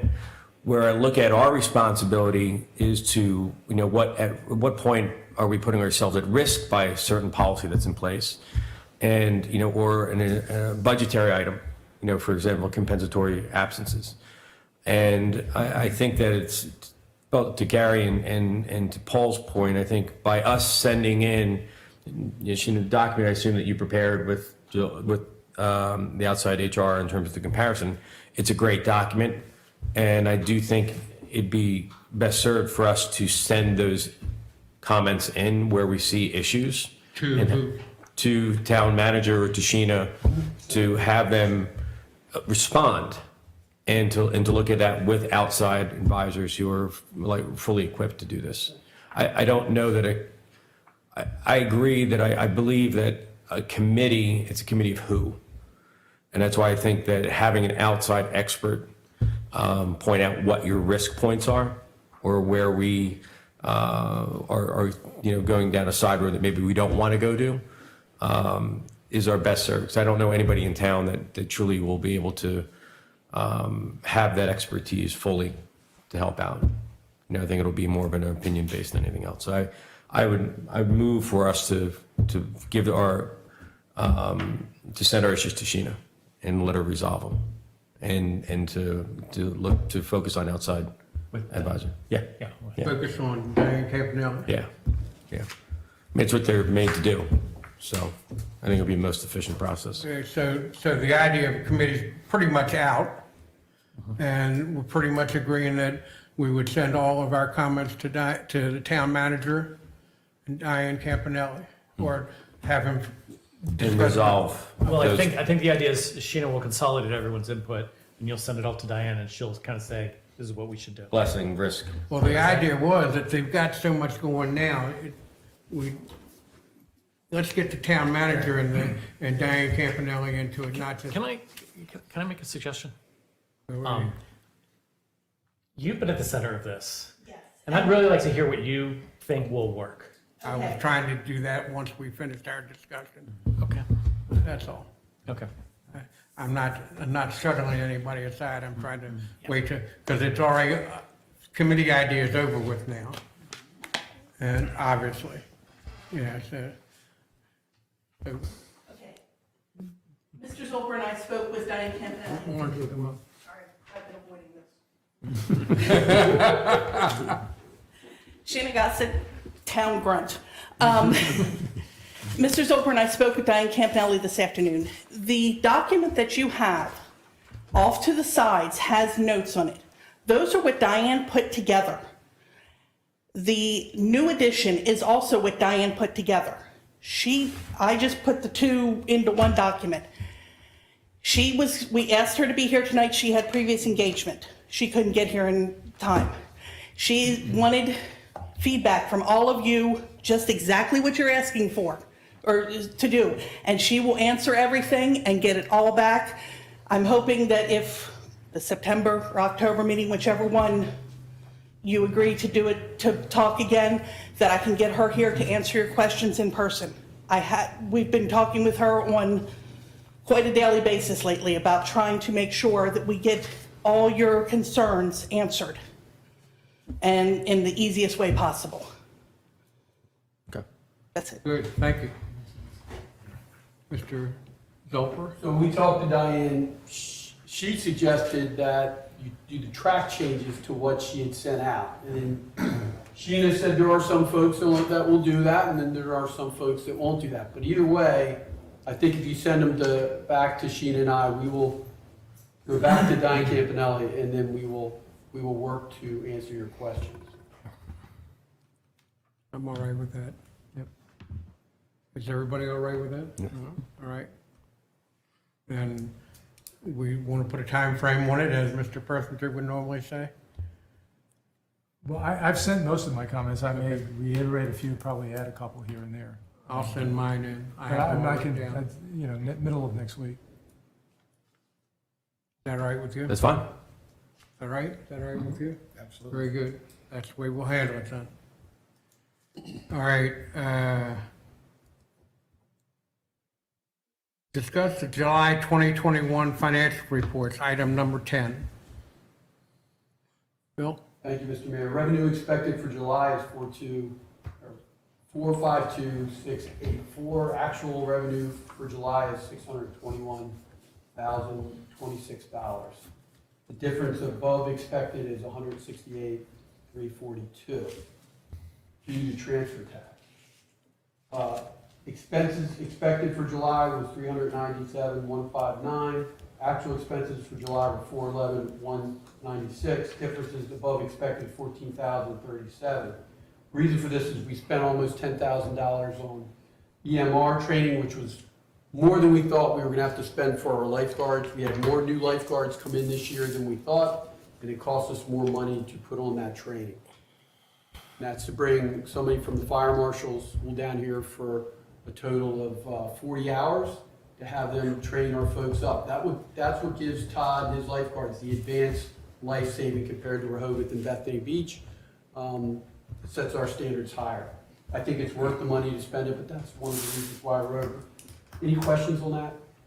I would just remind the commissioners that, most of these advances that the town manager has brought before you all and told you what he's doing or what he has done.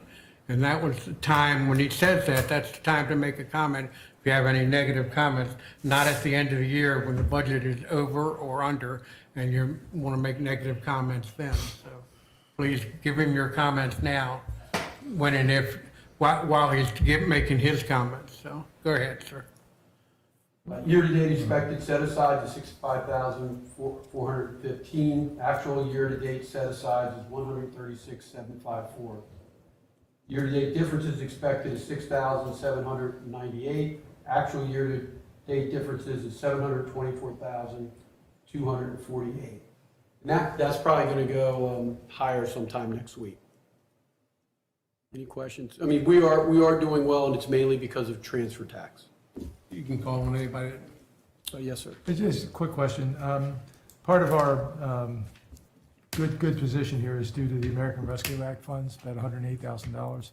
Has there been any more discussion internally about what we might do with that money? I can't remember if I briefed on this last time, but we had a meeting with other small towns across the state. It was decided that we would enter into, so there'd be a group of attorneys and there'd be a group of accountants.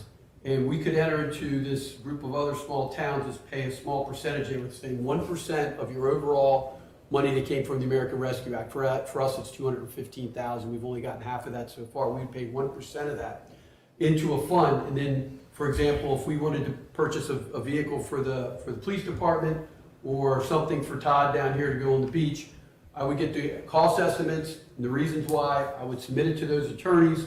Those attorneys would look at it. They would say, yeah, it meets the requirements of the American Rescue Act. It would come back to me. If we wanted to put it over with some accountants to keep track of it, we could do that. I don't think that's going to be necessary since we only are receiving $215,000. Plus, we're going to be participating in the Gray Fox, which we'll put everything into that, and it'll be transparent and account that way. But we are still waiting for that to take effect, and I think that's a good effort. It'd be worth 1% of the $215,000 to participate in that. Okay. Any other questions? Anything else on the financials? Not on financials. Well, any other questions? Go ahead. Yeah, I just had a few things when I went through the financial review. One of the things, and I, from a comment perspective, as a presentation, I'm glad you guys you're going to bring in Resident Cohen to help us with the presentation and move towards things that parallel the audited financial statements. It's going to be real easier for us to track things back and forth. Specifically, when I look at where depreciation is, inserting a line between the depreciation line and the other operating expenses, because, right now it's showing that we have 1.6 million, which really 1,299,000. They're having operating expenses year to date. So we're actually doing better by 21,000, where it doesn't necessarily appear that from an operating expense perspective. Very briefly, the questions I have is in Sheena, like the IT account, the 601900, is any of that 35,650, should that be capitalized, or was that all consulting and or within the current year expenditures? Something for just take a look at it. I don't want, if you remember. Activity. Okay. We haven't bought any hardware yet.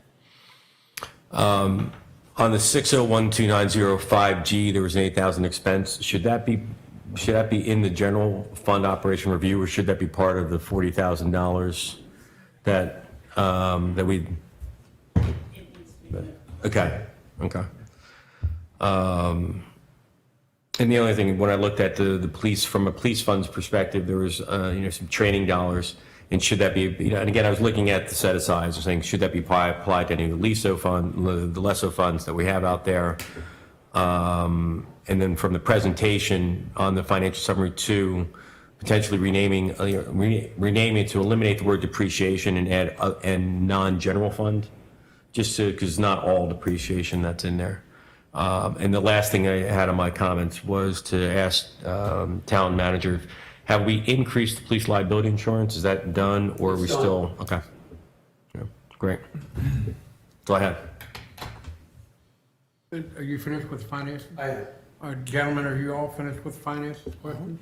All right, we'll go to comments, town manager comments. And I will keep it under the, so we make the 2.5 hours. Well, I was gonna say, we're at 2:17 right now, so. As I'm reading through, Kate's going to be putting pictures up, so we continue to move in the right direction. The town and the employees are moving in the right direction. I am completely satisfied with the work they are doing. The police department has done an outstanding job so far this summer. The chief has, when I've gone to the chief and asked him about training, we did the de-escalation training. Not only did the police do it, our lifeguard lieutenants did it, and our parking enforcement people do it. We continue to be proactive and visible on our busiest streets, Route 1, Dagworthy Street, and Bayard Avenue.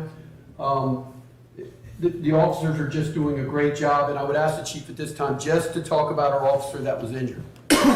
Sure. Real quick. I got some real good news to report.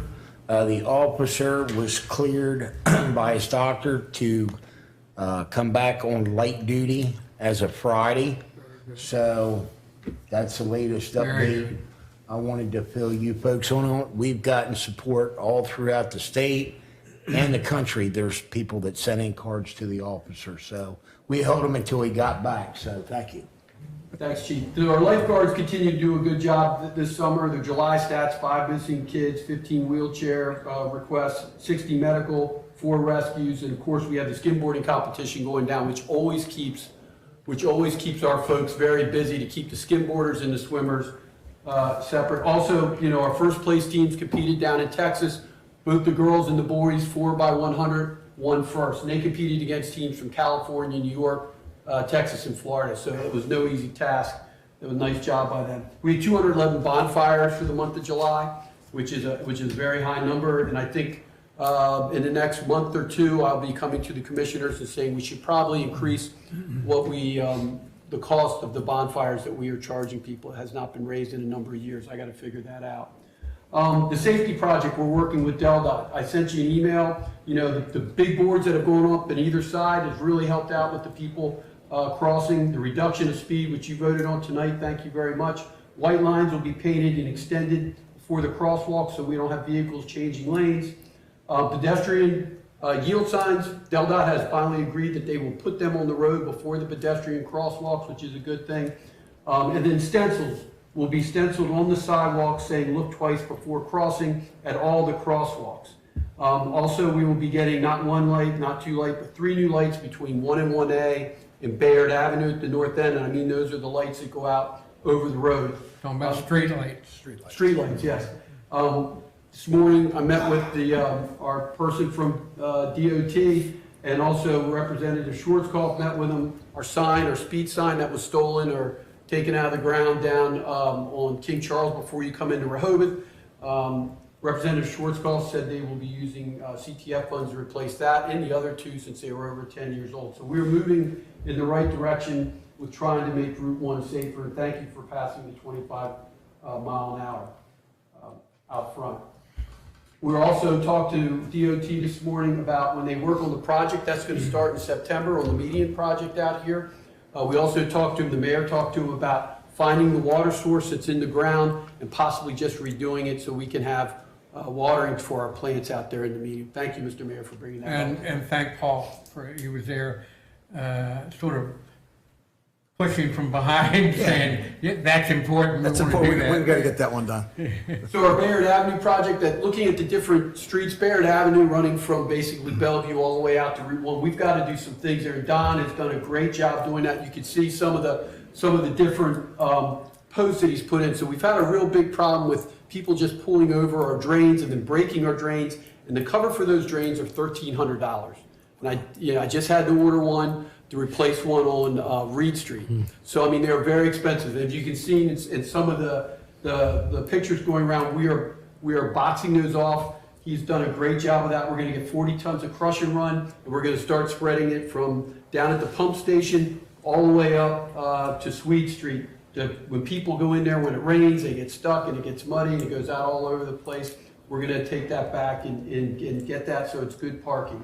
Possibly some street lights that may go in on Bayard Avenue up from where the water tower is up towards Route 1 where it's very dark at night. I'm still working with DP&L on that. We're also moving some signs and cutting back weeds all along the west side of Bayard Avenue as you come down. I met with some members of the Civic League this morning. Very excited about meeting with them. I want to get them more involved in the town. I know a number of years ago they were very popular in town and they were doing a lot of different activities. I think we can move in that direction.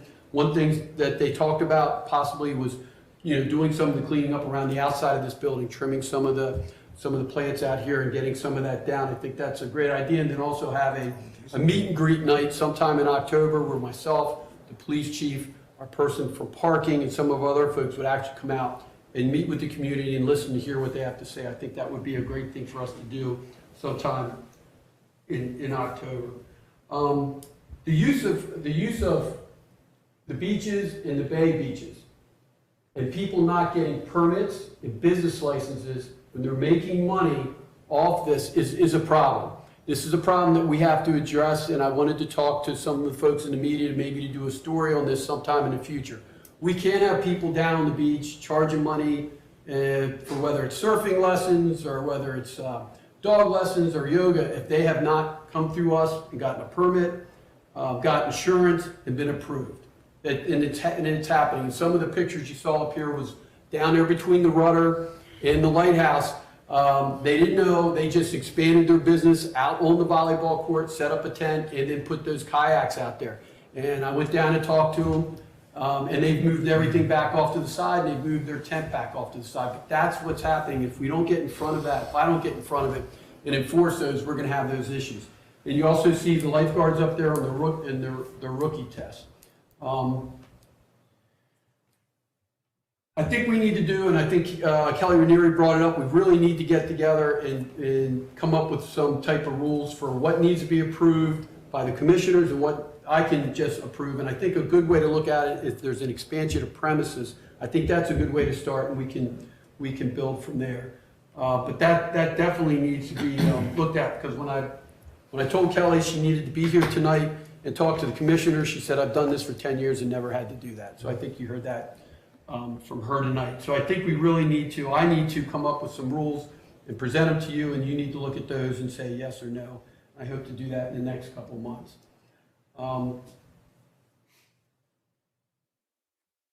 I continue to look at our salaries. I continue to talk to other police chiefs around the state. We are falling behind in our salaries. I'm not going to go into the actual amounts as much. I'd like to do that in an executive session, possibly in October. But we are falling behind, and the further we fall behind, the longer and more expensive it's going to be for us to catch up when we try to at some time in the future. And again, I'd like to thank Kate for setting the room up. And Sheena for all her hard work on the audit, and I hope to have the audit to you so it can be voted on in September. That's all I have, sir. All right, thank you, sir. Commissioner Bauer. Wow, our town manager has covered a lot of items here in a very short period of time. Actually, 2 of the 3 items I was going to bring up, Bill went over, but so I wanted to thank the lifeguards. As you know, they did very well in Texas, and their names are, and if I mispronounce these, Kate or Sheena, help me out with it, Ede Nora, C.J. Frickman, Mikey Frederick, and Reed Tanislovich. Okay, I got that one right. But yeah, they went undefeated this year. They didn't lose any races, so that's a great job, and I think it goes it goes without saying how much we appreciate the great job that they do. And then the Restaurant Olympics was this week, and I wanted to congratulate the 2021 champs, which is Mezcali. So if anybody didn't see this event, Bill and I refereed this thing again, and it's always a fun day, and it's good to see everybody out there. Ask me why it was red. We almost died in the heat, but Anyhow, it's all in good fun. And last but not least, Kate, great job in redecorating the room. So thank you very much. Actually feels like a real town now. Mr. Jazinski, No comments from me. Mr. Persinger, No comments. Mr. Stevens. You know, I just had one quick comment as I went through the agenda today and looking through everything, is just to, publicly thank Gary. Gary, you've done a lot of great work in terms of all the various ordinances and changes and documents that you've put through, so thank you. Thanks, Gary. Detail-oriented man. I'm always in the weeds. And for myself, the only thing that I want to say is that I am more and more concerned about the commercialization, say that with a lisp in you, of the beach.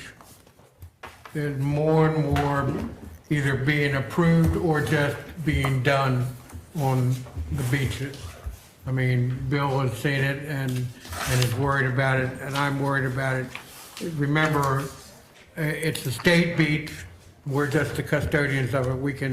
We're the ones that are allowed to put the rules and et cetera up. So the main thing the state worries about is being available to the public. And the more it's commercialized, the less it's available to the public. So I'm worried about that. Other than that, we've gone through the whole meeting. I'll take a motion to adjourn. Motion to adjourn. Second. So moved. All in favor, aye. Aye. Exactly 2.5 hours. 2.5. We made it.